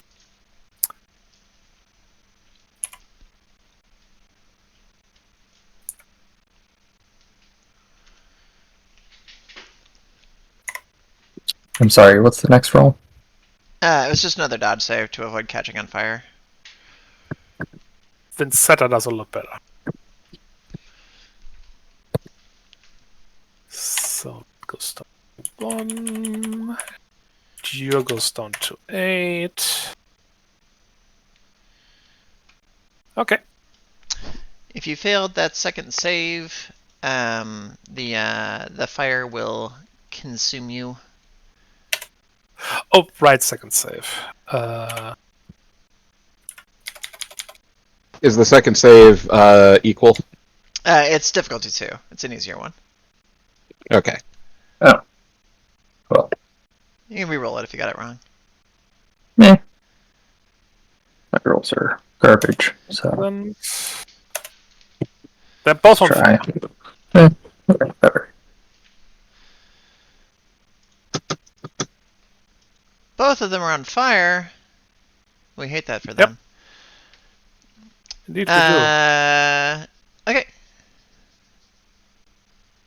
Just take note of that. You take damage at the end of your turns. Hey, quit doing that. Stone is non-flammable. Unfortunately, not yet.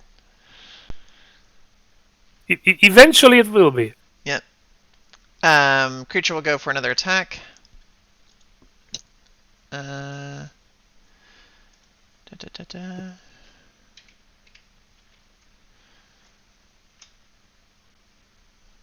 wait, sorry, that's a damage thing.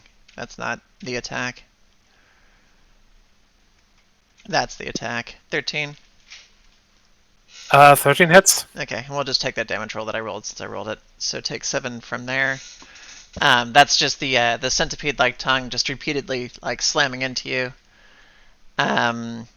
No additional brushwork on this one. But you are currently toasty, and it does Ignited characters take D10 wounds at the end of each of their turns until extinguished or cleansed. They take an additional D6 wounds per action they take while burning. They can be put out through any logical extinguishing item or cleansing agent in the event of chemicals, or by spending a full turn rolling around and clearing the chemicals, which will leave them prone but no longer burning. So if you wanted to use your brushwork to put yourself out, or if you wanted to stop, drop, and roll, however you want to do it. But in the meantime, you are on fire.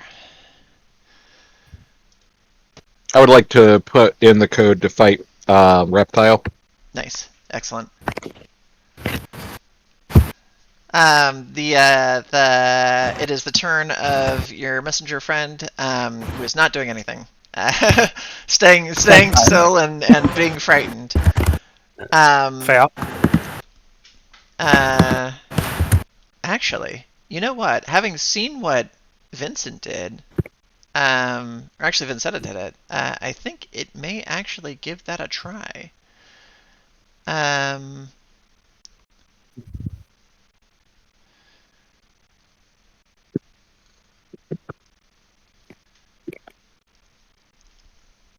Those things are right next to each other. It's going to kind of peek out over the branch and attempt to conjure water.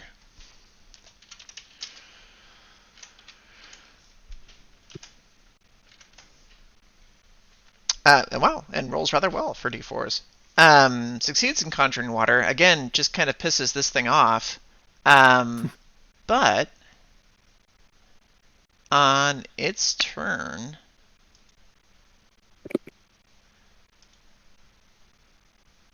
it will continue to go for Ambrose with single-minded determination.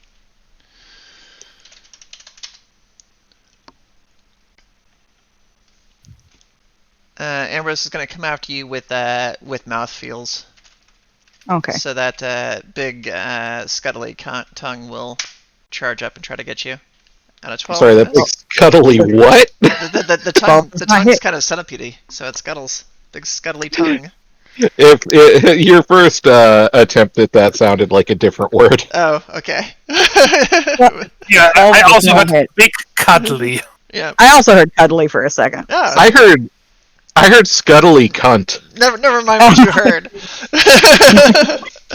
Either way, it misses. A 12 doesn't hit you. Yep. Going for 17 will. Yep. And then damage is 9. And Okay, it's that's actually not going to bad. put a little energy into it too, so it's going to twist damage. Ooh, 13 total. Ooh. Okay, that leaves me with 32 out of 45. That was its second attack. It will attempt to get a third.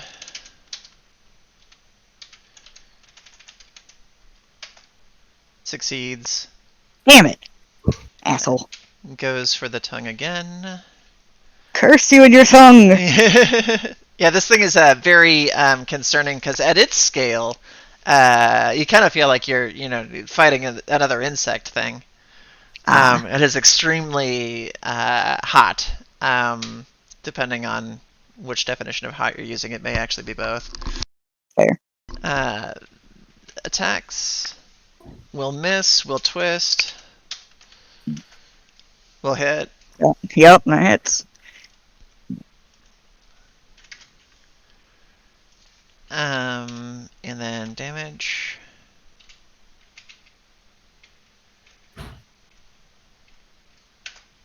$11. Ooh, ow. Okay. That brings me down to 21. This one will also attempt to cast fire on everybody. It only has 8 to roll.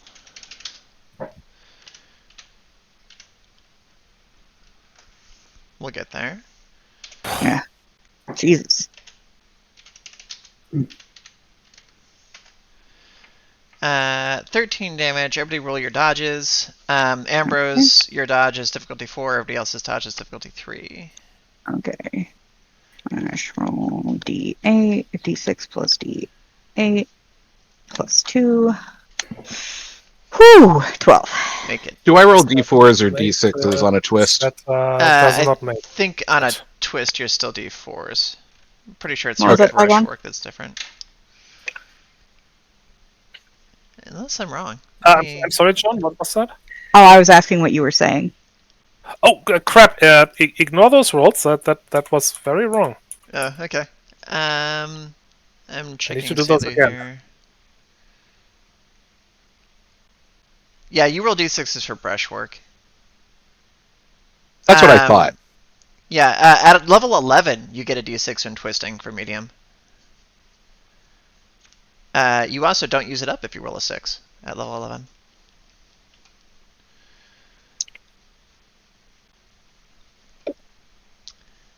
Those of you who took damage, do a dodge at difficulty 2 or catch on fire.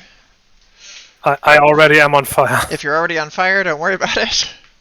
You can't I jump have on fire.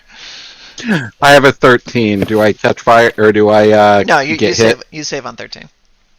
Okay. You save on 12. Did anybody not save? I didn't save. Okay, so yeah, take damage. I don't know if I rolled the damage yet. I don't. Did I? I did. Yeah, it's 13. 13. Yeah. Yeah. I failed both myself against the damage.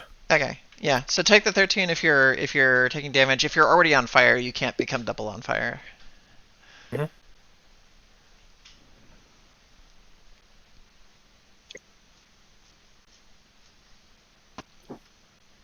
But I can say that Vince and Vincetta are very, very hot, which true. is a double entendre. Mm-hmm.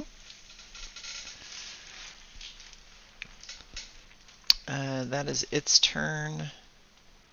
Second creature over here is going to roll. You want high or low? Hi. D100. Not quite. Continues to go after you. We'll go with the scratches. I will say right away I'm gonna use endure to Good call. increase my evade.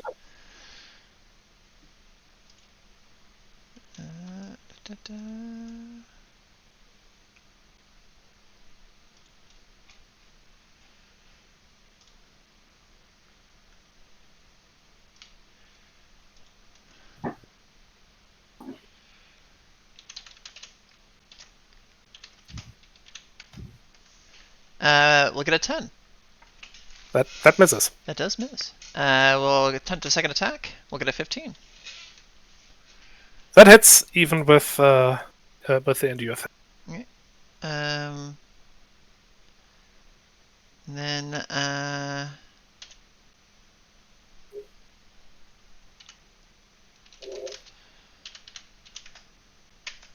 we'll do 12 damage.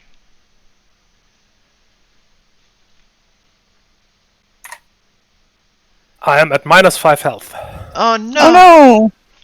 Vincetta scratched and scorched. Falls to the you- ground. You know what turns out really sucks when you have two bodies? Getting hit by a lot of AoEs. Oh yeah.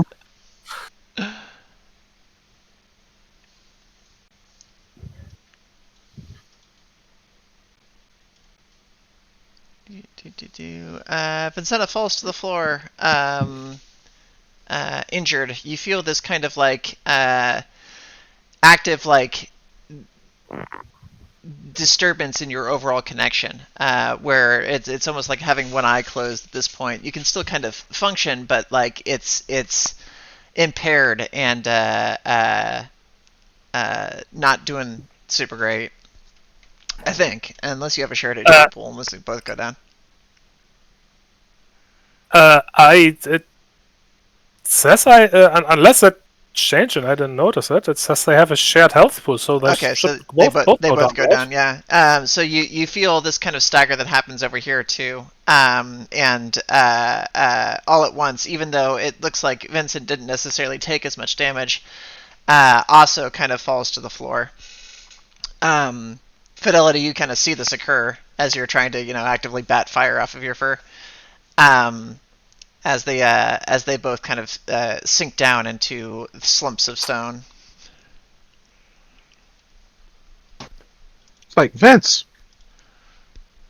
And then next attack we'll go for I think Nugget. We just did 2, so first let me see if I can get there. That is enough. Going for Nugget. Does a 9? 9's not going to get you. No. Yeah. So a miss on that front. Ambrose, Yes. two friends have fallen. Let's see. I don't have enough medium to really do anything.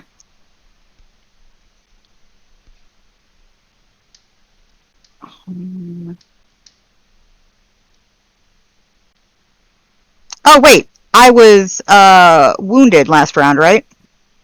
Were you? Yes. Okay, That's then good. I would I deal 4 wounds to this guy Oh, okay. because I have feedback. Beginning at Gotcha. level 2, on any turn which an insect is wounded, it deals 2 wounds to the person who wounded them per colony point, provided they're within the insect's colony score in squares. And I have a colony score of 2. Yep, the feedback rattles back through that creature and it takes 4 damage. Hell yeah. I am going to summon my spear and chuck it at this creature Okay. because I am better at ranged than melee. And let's see here. My ranged is 3, plus my weapon accuracy is 1. And I guess it counts off. Oh no, it goes off stinger, so my weapon accuracy is 2. I think. If you're using Sting, then it's whatever's listed there, yeah. Okay. Then I will use Sting instead of my spear. It gives me an extra accuracy. So it's 2 plus 3 is 5. 2d8 plus 5. Damn Almost it. there. You can twist I'm going that. to twist it. You were there. There, 16. And- Alright. And that deals a d12 plus 1. 13 damage. Oh, vicious! Look at that. The spear, small in size and yet mighty in stature, juts into this thing and nearly knocks it over. Doesn't quite drop it, but like that hindquarter gets just impaled real hard. It's holding on by a thread from the look of it. Fantastic. I'm going to do it again. It's also this is another opportunity for you kind of like notice their behaviors. That was a in anybody's book a most devastating strike. It again just doesn't really seem to care. It's trying to dig into this body on the floor as though it's searching for something. Ooh, I don't like that. So I will throw it again. Me Or neither. shoot my butt again. That's a I 15 Uh-huh. would prefer it not dig into my body. for 12 damage. That is enough.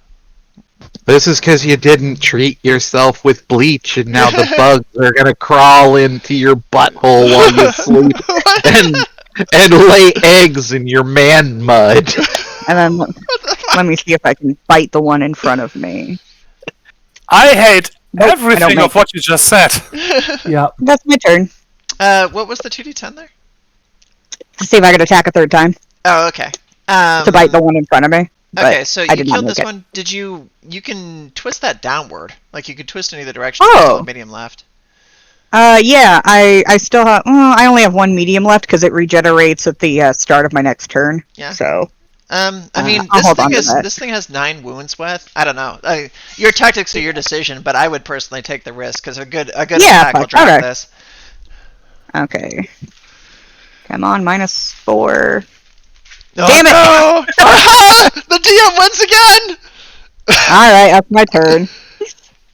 What happens to the one that you killed? The one that I killed, I hit it, and it's with my spear, and my spear just kind of like.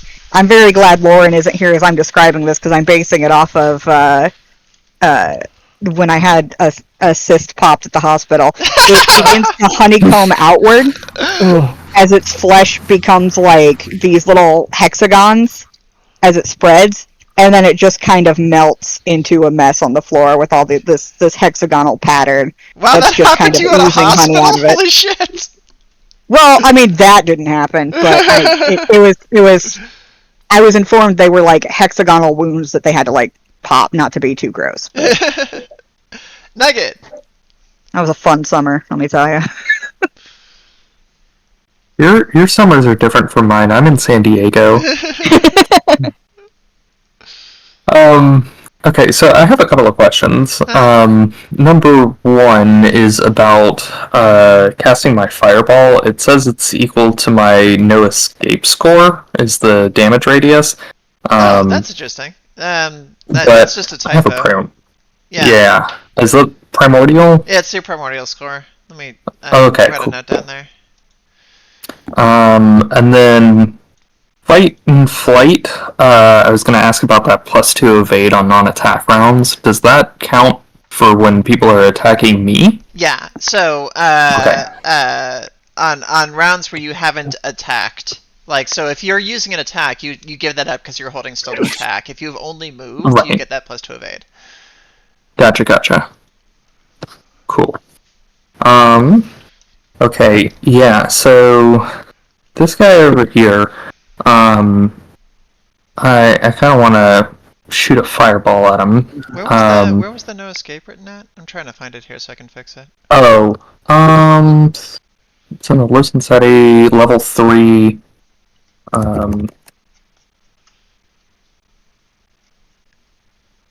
get back to that page. My PDF loads super slowly.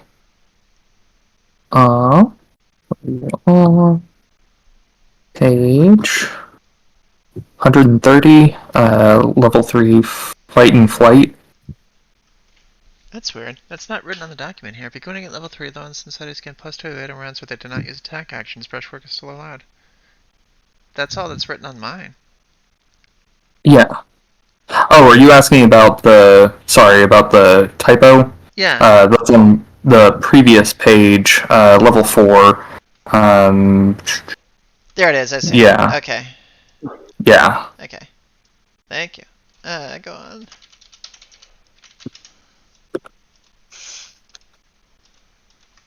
Yeah, I wanna get away from this little friend that we've got over here. Because I feel like he's a little too close to the tree.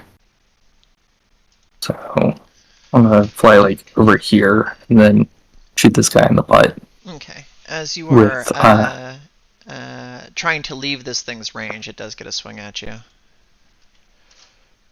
Okay.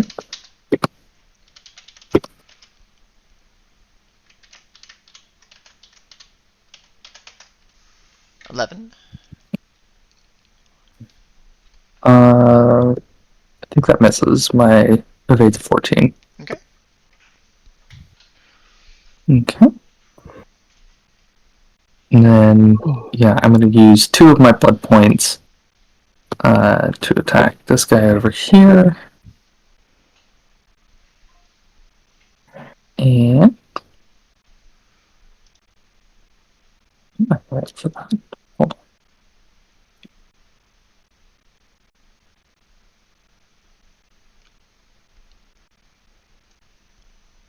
What am I rolling for that attack? Same as before.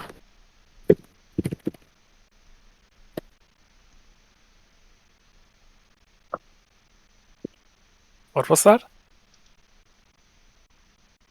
What am I rolling for this attack to see if it hits? Which one are you using? The level 4 attack there? Yes. So... Cast spell for his attack action, detonate impact, cost 2 blood points. It's like a throwing attack that explodes in a radius. Where are you trying to target? To this guy over here, who's next to my down teammate. Okay. Equal to Lynch's primordial score. I'm trying... Yeah, so that's not going to get very big. So you're just trying to put it kind of like on this thing. Yeah. Yeah. Or this one over here. Oh yeah, on that one. Okay, so right nearby. So your difficulty at that range is 1. So you're just doing a body exert athletics at difficulty 1 because it's a throwing attack. You're basically throwing a fireball. And my tabs would switch correctly.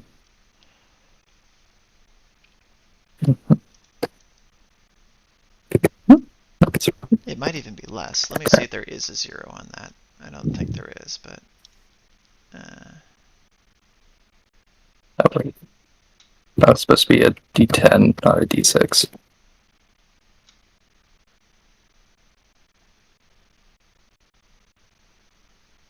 Yeah, it's difficulty 1. Okay, cool. A hit. And then damage is 1d10 for every blood point, so that's 2d10.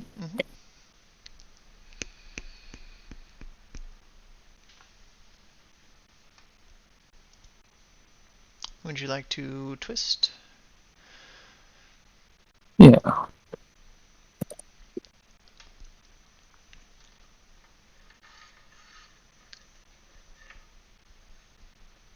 Okie dokie. Minus 14.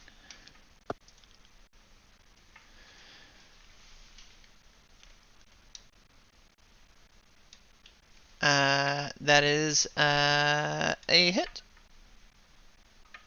14 damage is dealt to it. Your kind of unique breed of fire seems to dig in. Nice. And then I don't really want to use another action or another movement. But I could fire my other beam, right? I don't think you have any blood left because you just used your 2 points. Oh, I have a third. Or had a third. Isn't your overall what's your primordial? Oh, It's 2, right? yeah, you're so right. Your No, maximum pool is only 2. Yeah. No, I have maxed out on my blood points. Cool. Yeah, so you can just do an attack, like a regular attack is fine. I'd have to move over there. No, you can do a ranged attack from your current position. I don't think I have any range attacks. all of your weapons are melee and ranged. They're just changing ideas. Okay. It's just a matter of changing your dice. So if you're Cool. making it a ranged attack, it's going to be mind exert and range combat as opposed to like body exert. It doesn't get simplified. Okay. Well So, then, difficulty 2. yeah, I want to nibble on his butt. Bite that booty. I have a quick question. So, Where is twisting explained? It's in medium. It's also mentioned a few times, just kind of throughout, but there's a section on it in the brushwork chapter.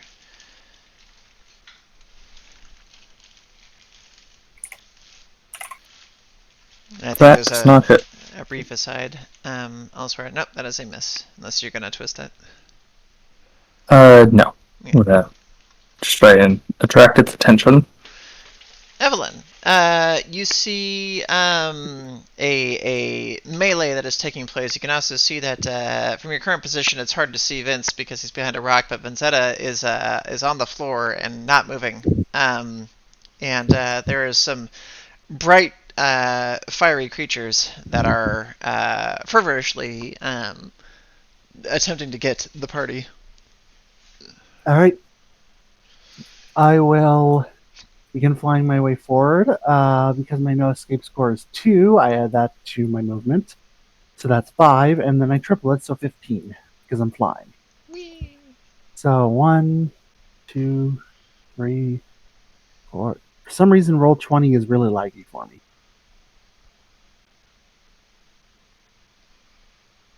Nine.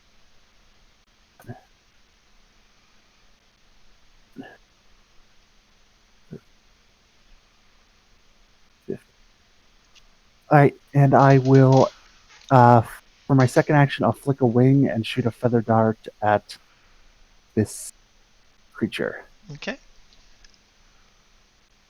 That is my mind exert, right? Yes, its evasion is 13. Okay.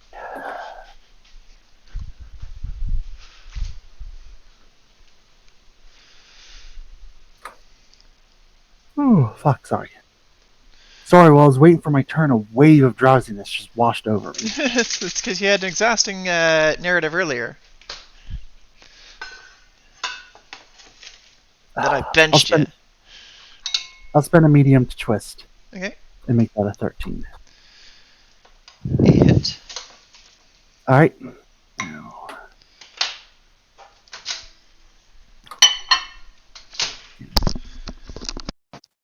I was looking around because I, for some reason, thought that you get an endure back when you spend a medium, Other way around. but it's the other way around. Only 6 points of damage. Okay. Oh, I should probably be at full medium then. Not that that matters. I should. And then I will attack again with the feather dart. That hits. And then damage. 12 points of damage on the second one. Nice. So 2 hitting attacks for a total of 18 points of damage. Yep. As Those are sticking in there. The second one deeper than the first. You can kind of feel the fire coming off of them, almost as though, like, when you punctured it, it just kind of let more heat out. that is my turn. Oh. Moving to attacks. And that brings us to Fidelity. Fidelity, you have 2 friends that are down in front of you, and 2 creatures left on the board, both of which are looking pretty beat up. The one by Ambrose is worse off. Victory is within grasp, but you don't know how bad Vince and Vincetta are at this point.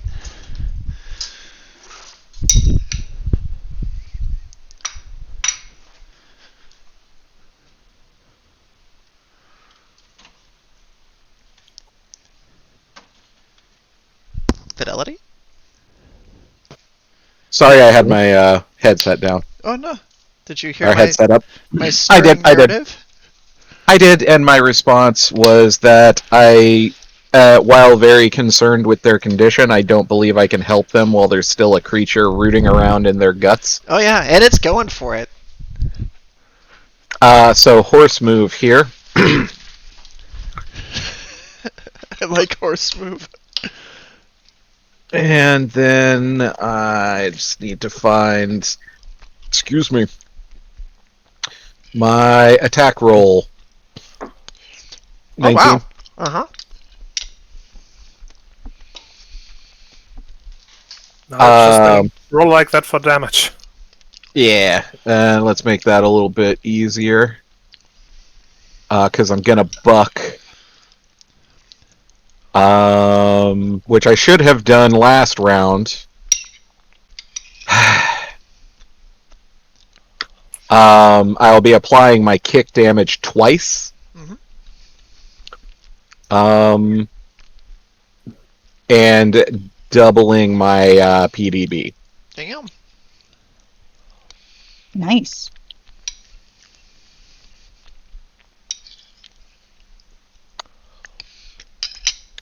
A very paltry 15.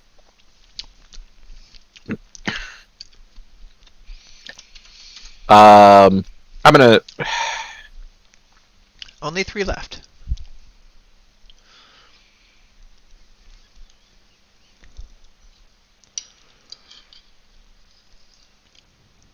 I'm going to attack it again. Mm-hmm.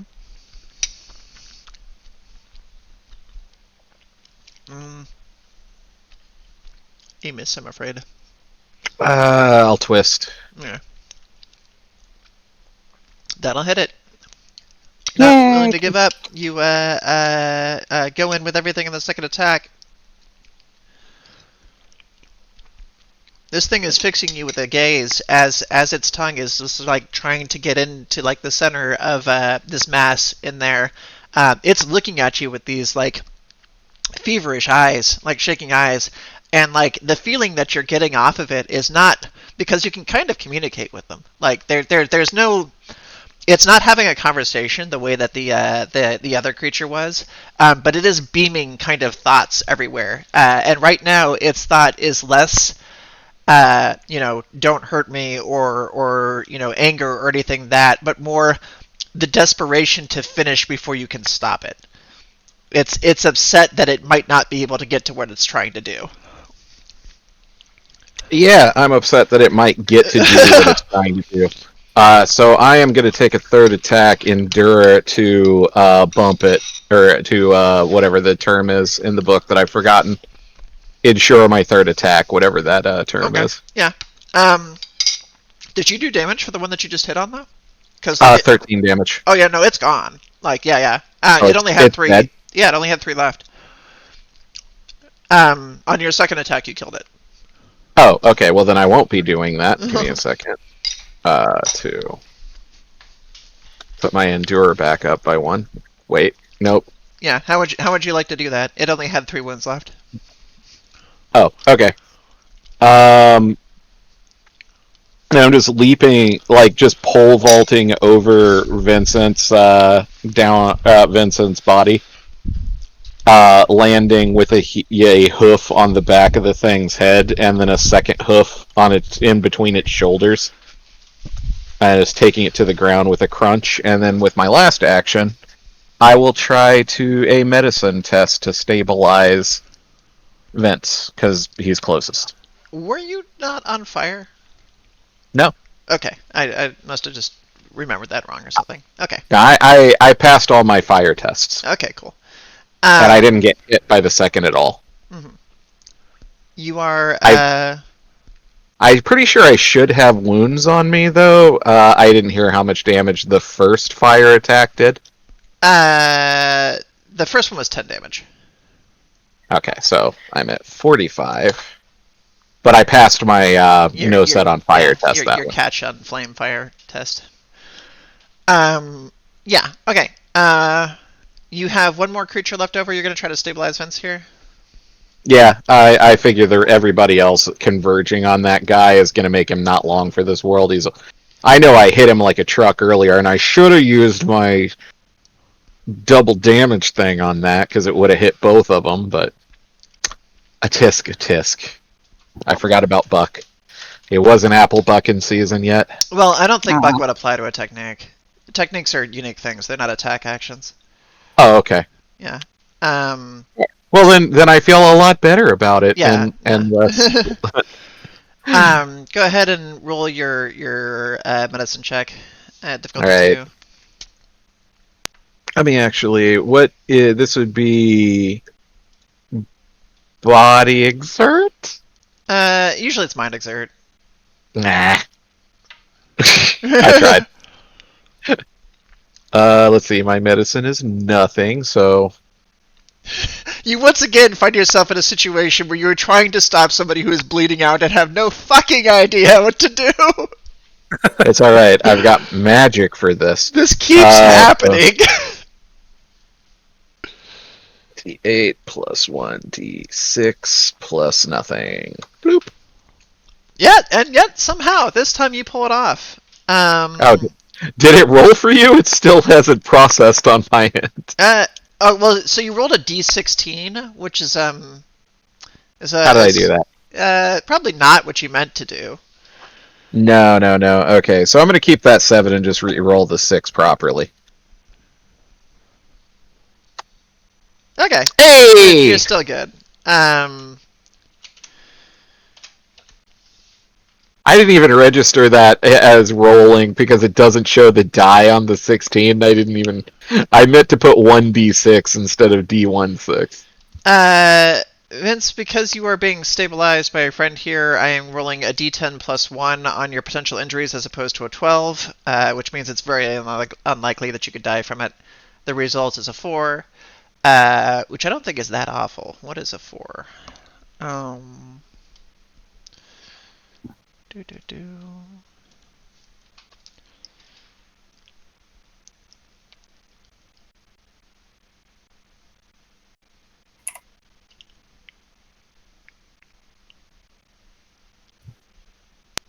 A 4 is... Oh, I just had it. Head injury. Complicate checks.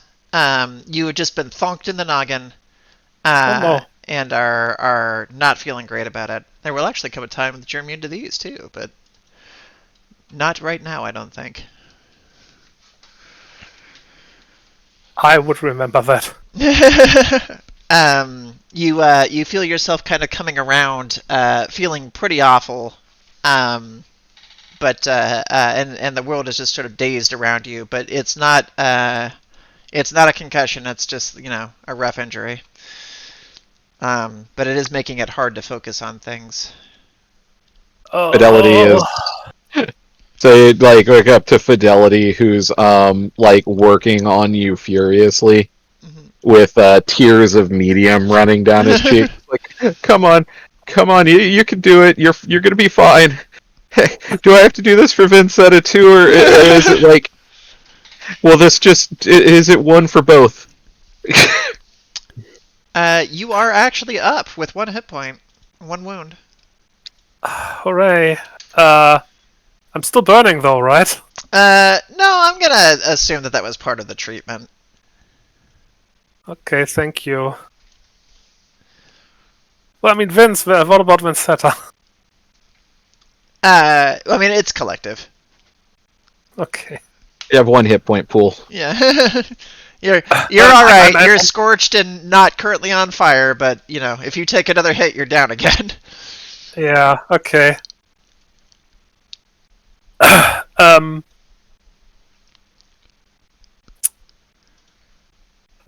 Okay.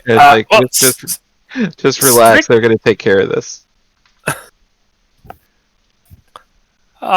Pain.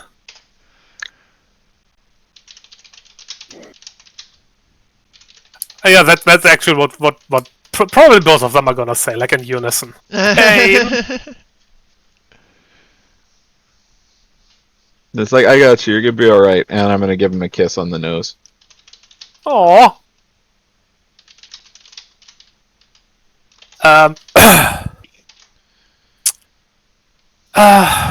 Well, I guess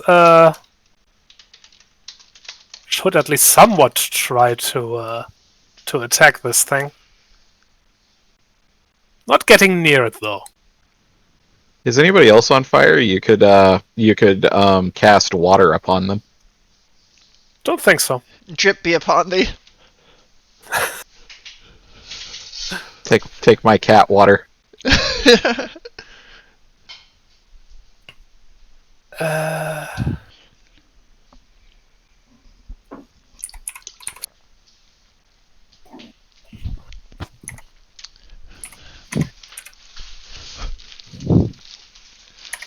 +3. Do I have anything in range? Probably not. Oh yes, I have 1. +1. That will hit. Ooh.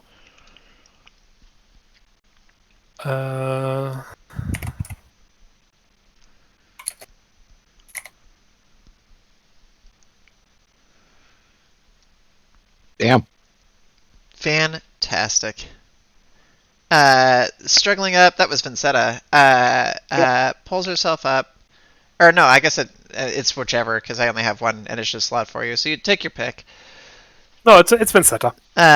Gets up, struggles to her feet just a little bit, enough to kind of focus a ranged conjuring of her weaponry, and deals a most decisive blow into the side of this thing. As it goes for the kill here. What do you do? What happened?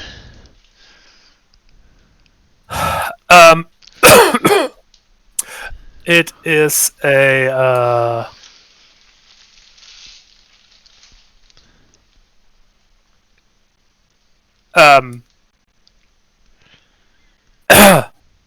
it's technically a bite, so does the motion. Mm-hmm. And it's so I didn't count on having to do this. I didn't think I'd have anything more to contribute to this fight. Expect the unexpected. Yeah. I want to say just for a moment, there's like a large like jaw made out of medium that just chomped down on the thing. Nice. It sizzles and fizzles and falls to the floor. They all kind of fall to the ground, twitching in lumps of like heat and molten paint, like substance that soaks into the ground. And there is panting and silence for a second until the creature that is up in the tree gives a whoop and then gives this kind of general broadcast of celebration over the music. I'm glad it's happy. As it whoops, the other human that is up in the tree goes, ah!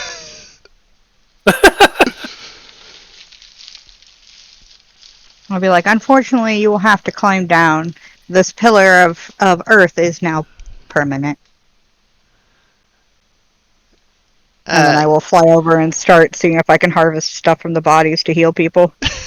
Ambrose knows his lot in life. Yup. I can get in places other people can't. Already over there pretending that I was never crying, like having turned around and dried my eyes. I'm just like, quick, we need to make the food that heals people. Let me see what I can find. What the hell was that? What the hell is this?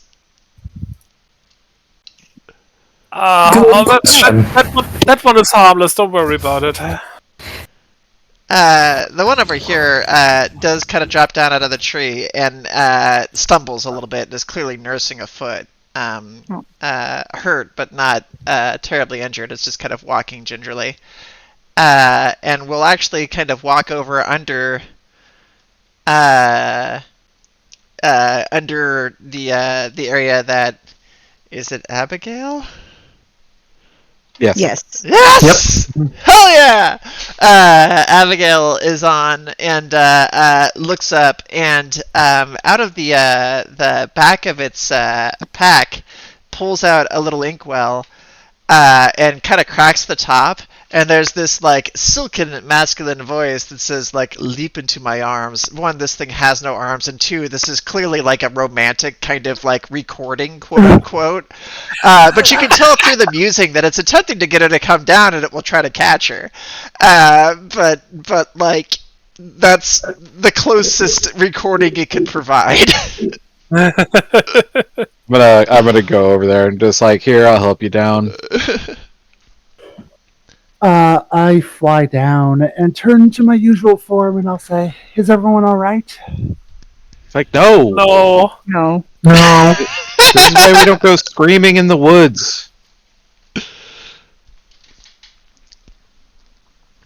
To be fair, from what I saw, it was chasing our dear minstrel friend here, who may want to travel with us temporarily so that we can protect it. Like, yeah, okay, fine, you're right. This was gonna happen regardless. If anything, we'd probably you're screaming in the woods.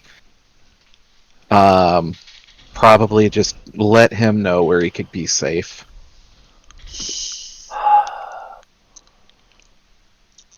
I'm not singling anybody out. You literally just singled me out. No, I was also I was also including Abigail. Who wouldn't be screaming right now? Somebody who doesn't want to get attacked by more of these things, and I kick one of their bodies. It gives a lifelike twitch. What do I roll actually, to harvest? when you do kick it though, it doesn't. You kind of expect a response like a monster, but you literally just kick a sloth of like medium into the air. It goes up there and dissipates. This thing is kind of becoming more and more like forgotten pigment at this point. Oh no, we must hurry. Yes, harvest whilst I can. Let me grab the rules for it. Let me go from the Instact page, Gastronomy. It's in Stagecraft. Oh, I'm in the wrong book then. Okay. Duh. I knew I should have opened them both. Here we go. Harvesting.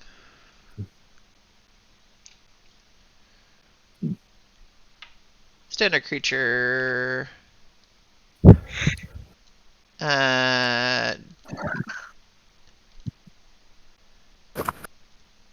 Gonna say D6 non-unique ingredients. Okay. Natural D6. I got 4. Okay. So 4 from each creature. Okay.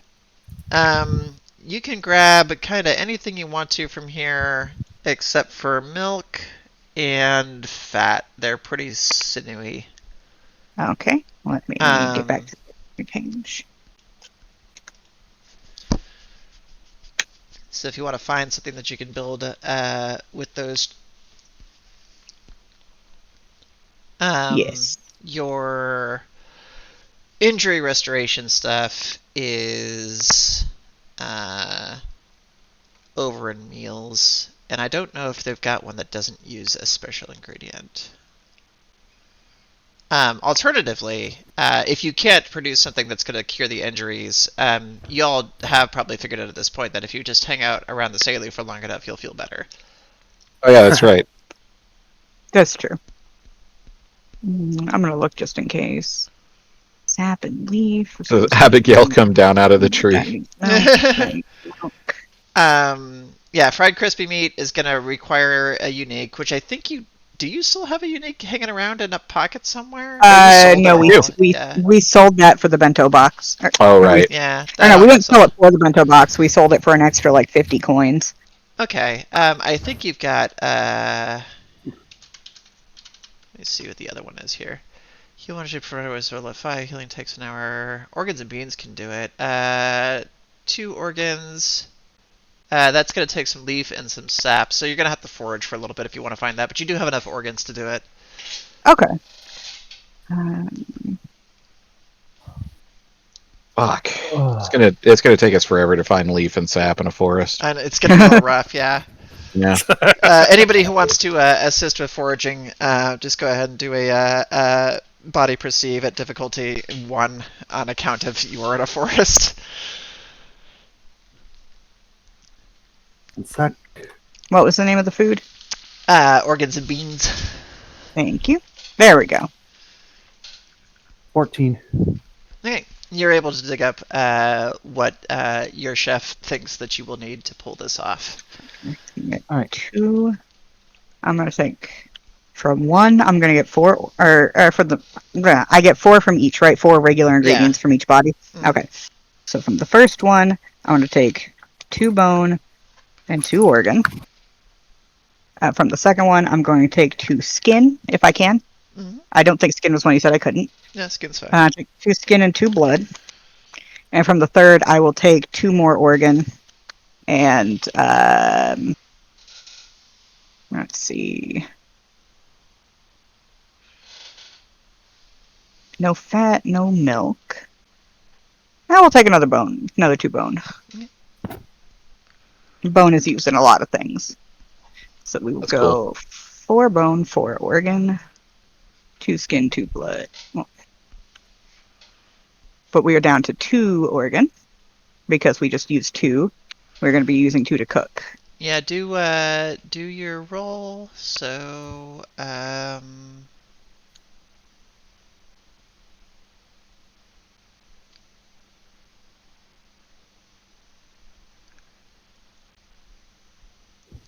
mind exert and craftsmanship difficulty equal to the number of individual ingredients in the piece, which I think was 3. Yes. For that one, for the beans, it is that's dropped. Okay. Yep, it is 3 ingredients technically, unless you count each individual one. Yeah, it's each individual. So for this one, it's going to be 3, 1, 4, 2, yeah, 5. 5. Yeah. Fuck. Okay, who's got a good mind perceive? Mine is, I believe, 3. It's mind exert and craftsmanship. Okay. Wait, I'm actually good at that. So 2, and my craftsmanship is 3. So difficulty 5. No, that's bad. So I have 2, and I'm 3 under, which means 2d4. Is that what I roll? I think it's a D4 and a D6. Okay.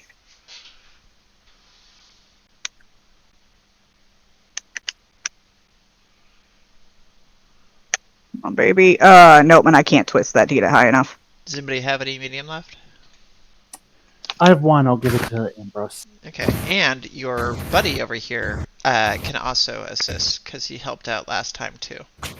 Okay. And And with so them- this guy will come over and provide some medium as well. Okay. And will that be, what will the two medium do? no. Oh, okay. No. Means I'll have to get a 4 on the one that Rowan gave me. Come on, Ron! You can do I can it! also donate. Yeah, you can donate too. Okay, you're not dead yet. Both you chip in here. Okay. Each of you roll a d4. Oh no! Oh, Come on, roll 20! I believe in you, Alex. That's 4. That gets me to 11. Fuck, I'll throw my last in there too to twist 2. Okay. I can just add one. Okay. Oh, there we go. Alright, you did it. It took everybody Yay. kind of coming together to kind of make this happen because you haven't made this before. What comes out of it is a little bit of a sloppy meal for something that is in fact generally a sloppy meal. But it's got the right hump to it, and you're pretty sure it'll work. Okay, it makes 2 servings. We're definitely giving one to the Vinces. Yeah. They share a health pool though, so they They only do, need yeah. one So temporarily. they will consume the one. The other They do one have you two can, bellies. you can bento the other one if you want to keep it around so that you have one of these available. I am at half health, but I do come back if I die, so I'll Also, put that in the like, Vince the wounds you'll restore just by virtue of being around Fidelity. You had the benefit Okay. of a passive healer in the party. Nice. The injuries are the harder one. Yeah. I don't have any injuries, thankfully. I don't want to lower my medium pool, so in order to contribute to this, Fidelity is just going to take his spear and stab it into his wrist and just let the medium run out. Ew. But it works. Also a Selu ability. As this is happening, it's all kind of like a little much for Abigail. She's just kind of sitting in a corner, like trying to catch her breath and looking over at her sister now, Evelyn, and being like, "This was the safer. This is where you took me to keep me safe. yeah. What are you doing out here? These things are Traveling. horrifying." We're traveling. I'll be like, we cannot say exactly what it is we're doing, in case there are listening ears in the forest. But we are working to help some denizens of this world. Because you're worried about what, Christians? You haven't fucking seen them. They're They're not very Christians. dangerous. You know what our first encounter with them was?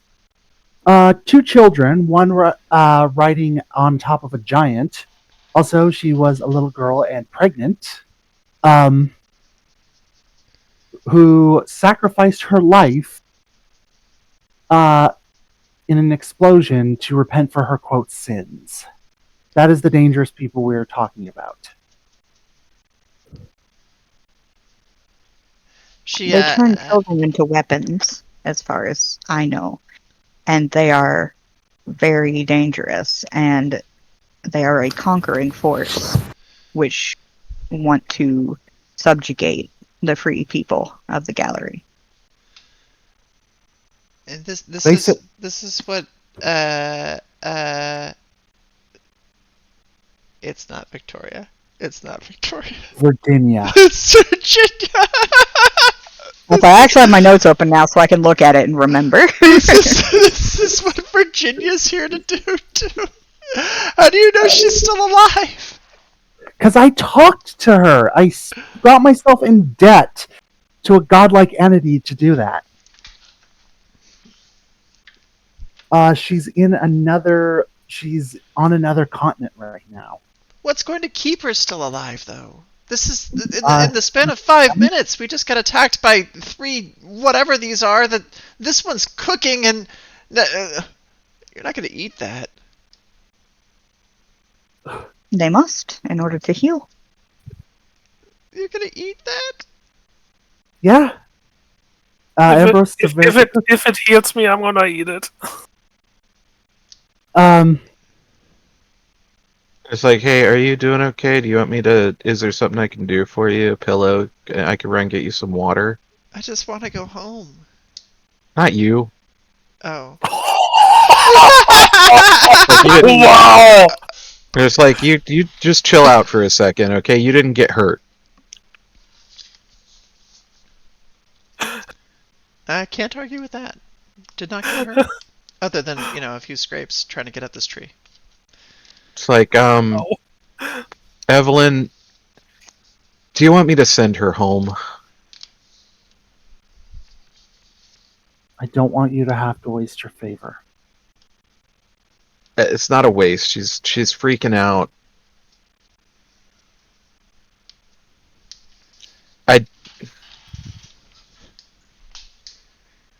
I'm afraid we. I squeeze my arm so hard that my talons dig into my skin, and I begin to bleed. Do what you want. It's like, And I Come walk here. away and sit in a corner Oh, and come just here. talk to myself. No, I know what I did wrong. No, come here. I just missed my fucking family so bad.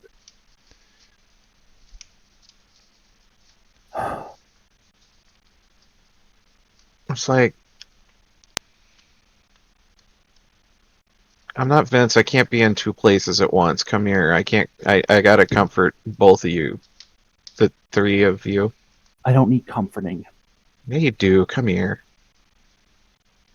I throw a tiny rock at. I throw a pebble at her. A feather dart embeds the tree next to you. I do it again. Imagine everyone like, can people please stop fucking my sister? Wait, is that on the table? I'll look You can over. fuck mine. I'll look over at Abigail and I'll just say, "I'm sorry I ruined things for you." Abigail is kind of looking around, like just kind of flummoxed, like uncertain how well she's really supposed to react in this case. She's sort of fully out of her depth. There was a sort of like she understands the world she was in rather well. Is very capable as has a head for business. Is like has done reasonably well as a overall kind of advisory force in the canvas, but she's completely devoid of any of the things she's been told to rely on here, and doesn't have any idea what to do or who she's supposed to listen to. It's been a very confusing evening. And she's looking over at what remains of this kind of like twitching painted centipede like thing on the floor that's just sort of like decomposing as a b-boy puts the rest of it in a pot and just kind of looks over with lost eyes and says, I don't know what I'm going to do here. It's like, well, everybody. First thing you should do is come sit next to me, so that your wounds knit.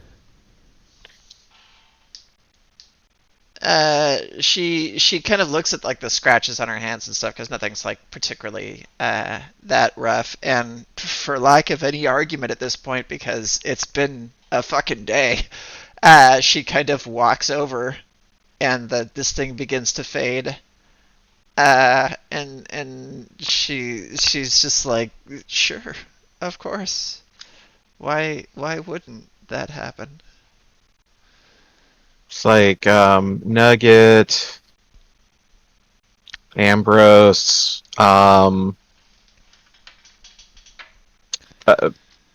Minstrel. You guys also come sit close. Yeah, of course.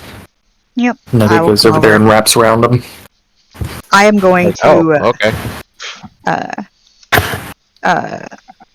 I believe.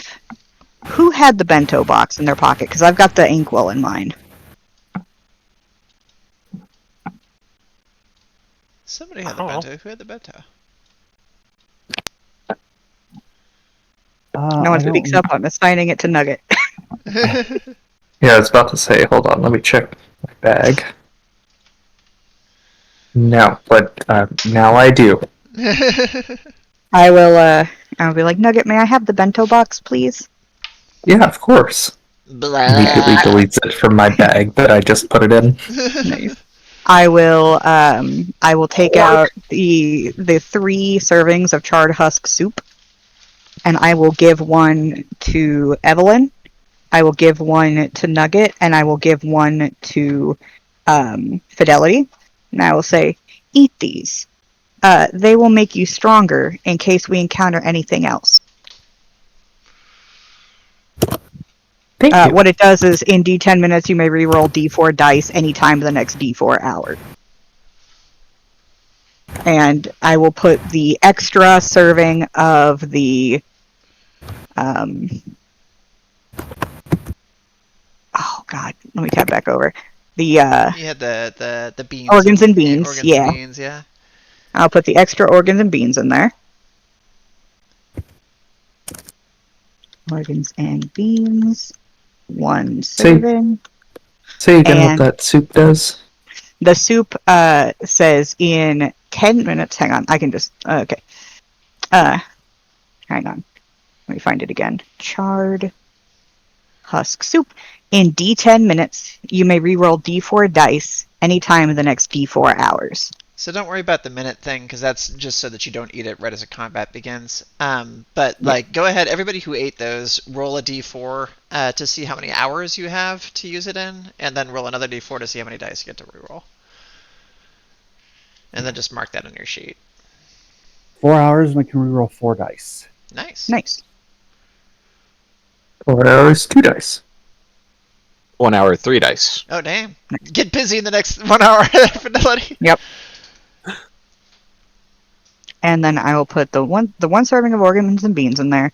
I will put we have a lot of ingredients. Not I'll all. say I'll Yeah, put yeah. Not all of those will keep. Like that's Yeah. just kind of the nature. Is you'll end up harvesting more than you can hold on to. So grab whatever you think is Yeah. going to be rare. yeah, I'll go ahead and put in we'll say we'll hold on to 1 blood and 1 organ. Okay. And toss the last one in there. It takes about an hour for your injury to restore, Tygon, but eventually your head clears up. But I don't know that we're going to get to that hour before another decision is made, because it's clear that somebody has to make a call on whether or not a patron is being summoned to retrieve this girl. I'll look at Abigail and I'll say, I'm sorry. I thought I could take you away from your shitty husband. I'm sorry. I wrap my wings tight around myself like a blanket. I just wanted to share this world with you, the amazing things I've seen. She kind of like breathes a little bit as though trying to figure out what to do, and sort of goes, Are you happy here? Is this what you want? I met some really great people. And this world can be scary, but there's so many possibilities. Like, we went to a city full of cats who were people. And the way the canvas works, you can fucking time travel if you want.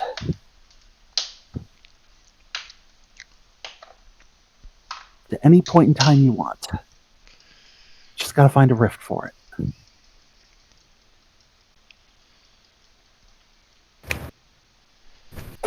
She sort of goes, so you could,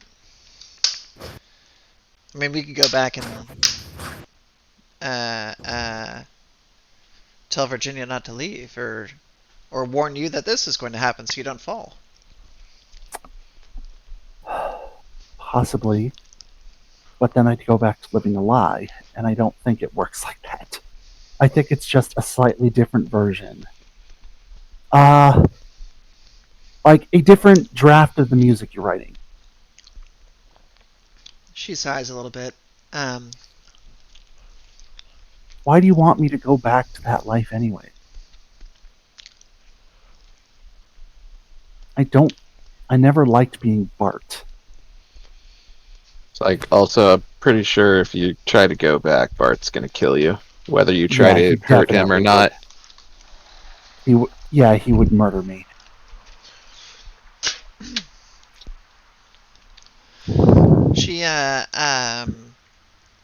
She sort of goes, I don't really,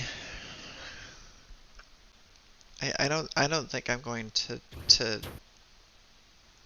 I don't know. And she sort of stops a little bit, and says, if I can go back, maybe I can change the narrative a little bit, or something.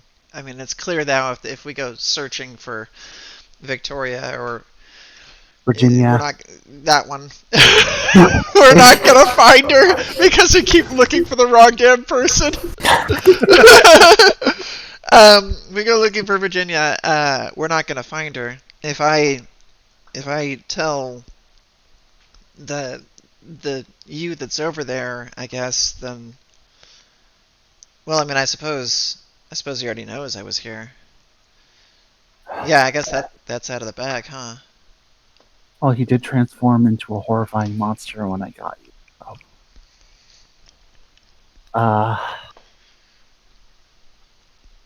He was also trying to keep you from stealing me. I heard it too. I know you did too. I did, yes. Like, well, on the plus side, if you go back now, you know you're not, breaking the laws of God.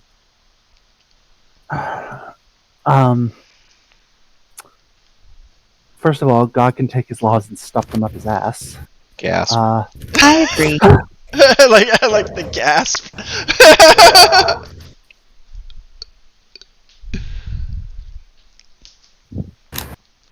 You were saying, John?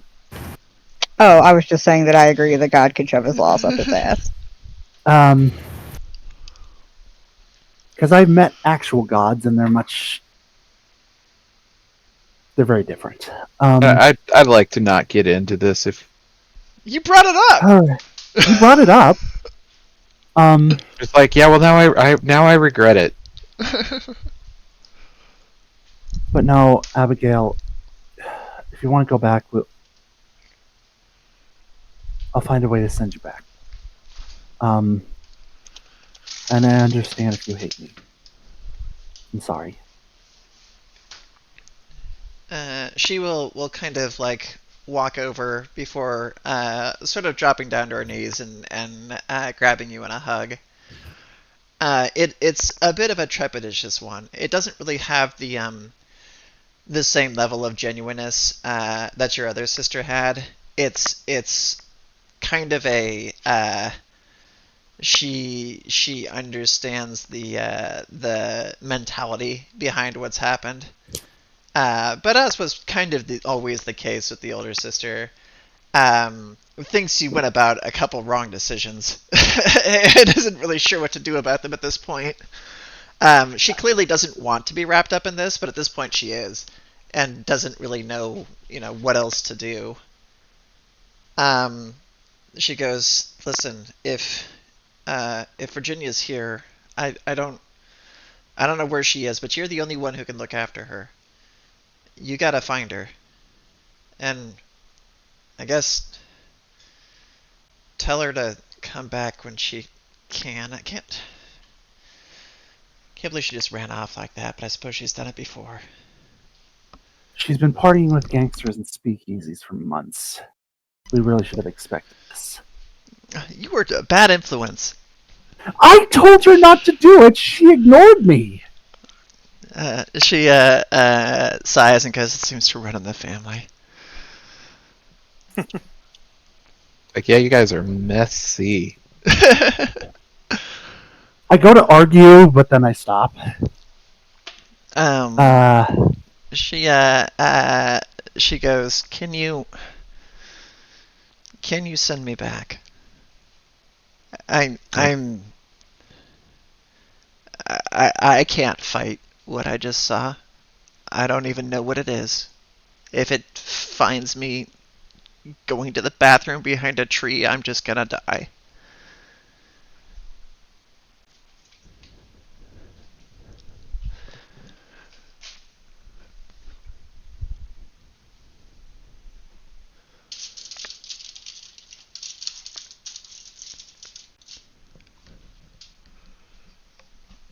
Hello? I can hear you. Yep. I'll say, alright. Send her back, Fidelity. I'll find a way to make it up to you, I promise. Fidelity is currently just like vigorously scratching Vincetta's back. It is still a mystery how that cat caught on fire. Just like being, just like trying to make them feel better. There's a very low, deep rumbling that, with some generous interpretation, can be considered a purr. Is gonna look over just like, hey, I got this crazy idea. Oh boy. Since I can call my favor anytime, and we're in a relatively safe spot. Relatively safe? Yeah, it's all the other notions around probably beat feet when they smelled and heard these things coming through. Mm-hmm. They'll be cautious about coming back. These things are dangerous as hell. Agreed. And why don't you girls go spend some time catching up and just have a pleasant visit? Okay. And then I'll and then once your pleasant visit and not argumentative chat is done, I'll take her home. I kiss Fidelity gently on the cheek, and I'll say, I owe you big time for this. Nah. Sorry. What's a favor? I've been looking for something useful to do with it. I can't figure these things out. Nothing I try to do works out, so I can at least do this. It's like, don't be so hyper alert. I just like reach over and nudge your shoulder. I'm just like, your sister's not gonna hate you. It's your sister. She's just mad.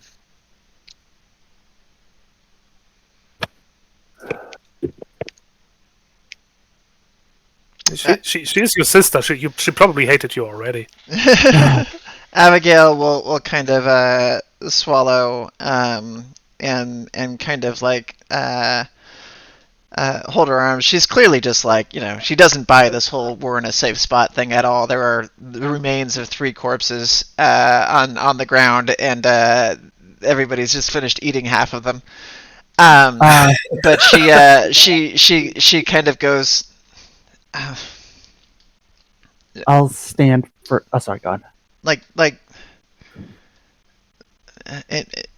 an hour, a couple hours. I have somewhere safe we can go, and I'll pull out my wand and I'll draw the doorway again. And what? Oh, I forgot about that. What's this? Hey, I can take us. Yeah, if I make a way wand here, I can take us to Caterwall. Oh, no, I don't want to go to Caterwallin. Caterwallin sucks. Everybody hates me there. I'll say this is a memory of home. It's not actual home. It's of the night I disappeared. Hey, don't forget to lock your door this time. Yep. It'll give us. It's safe. I promise. She goes, all right, and we'll follow you through it.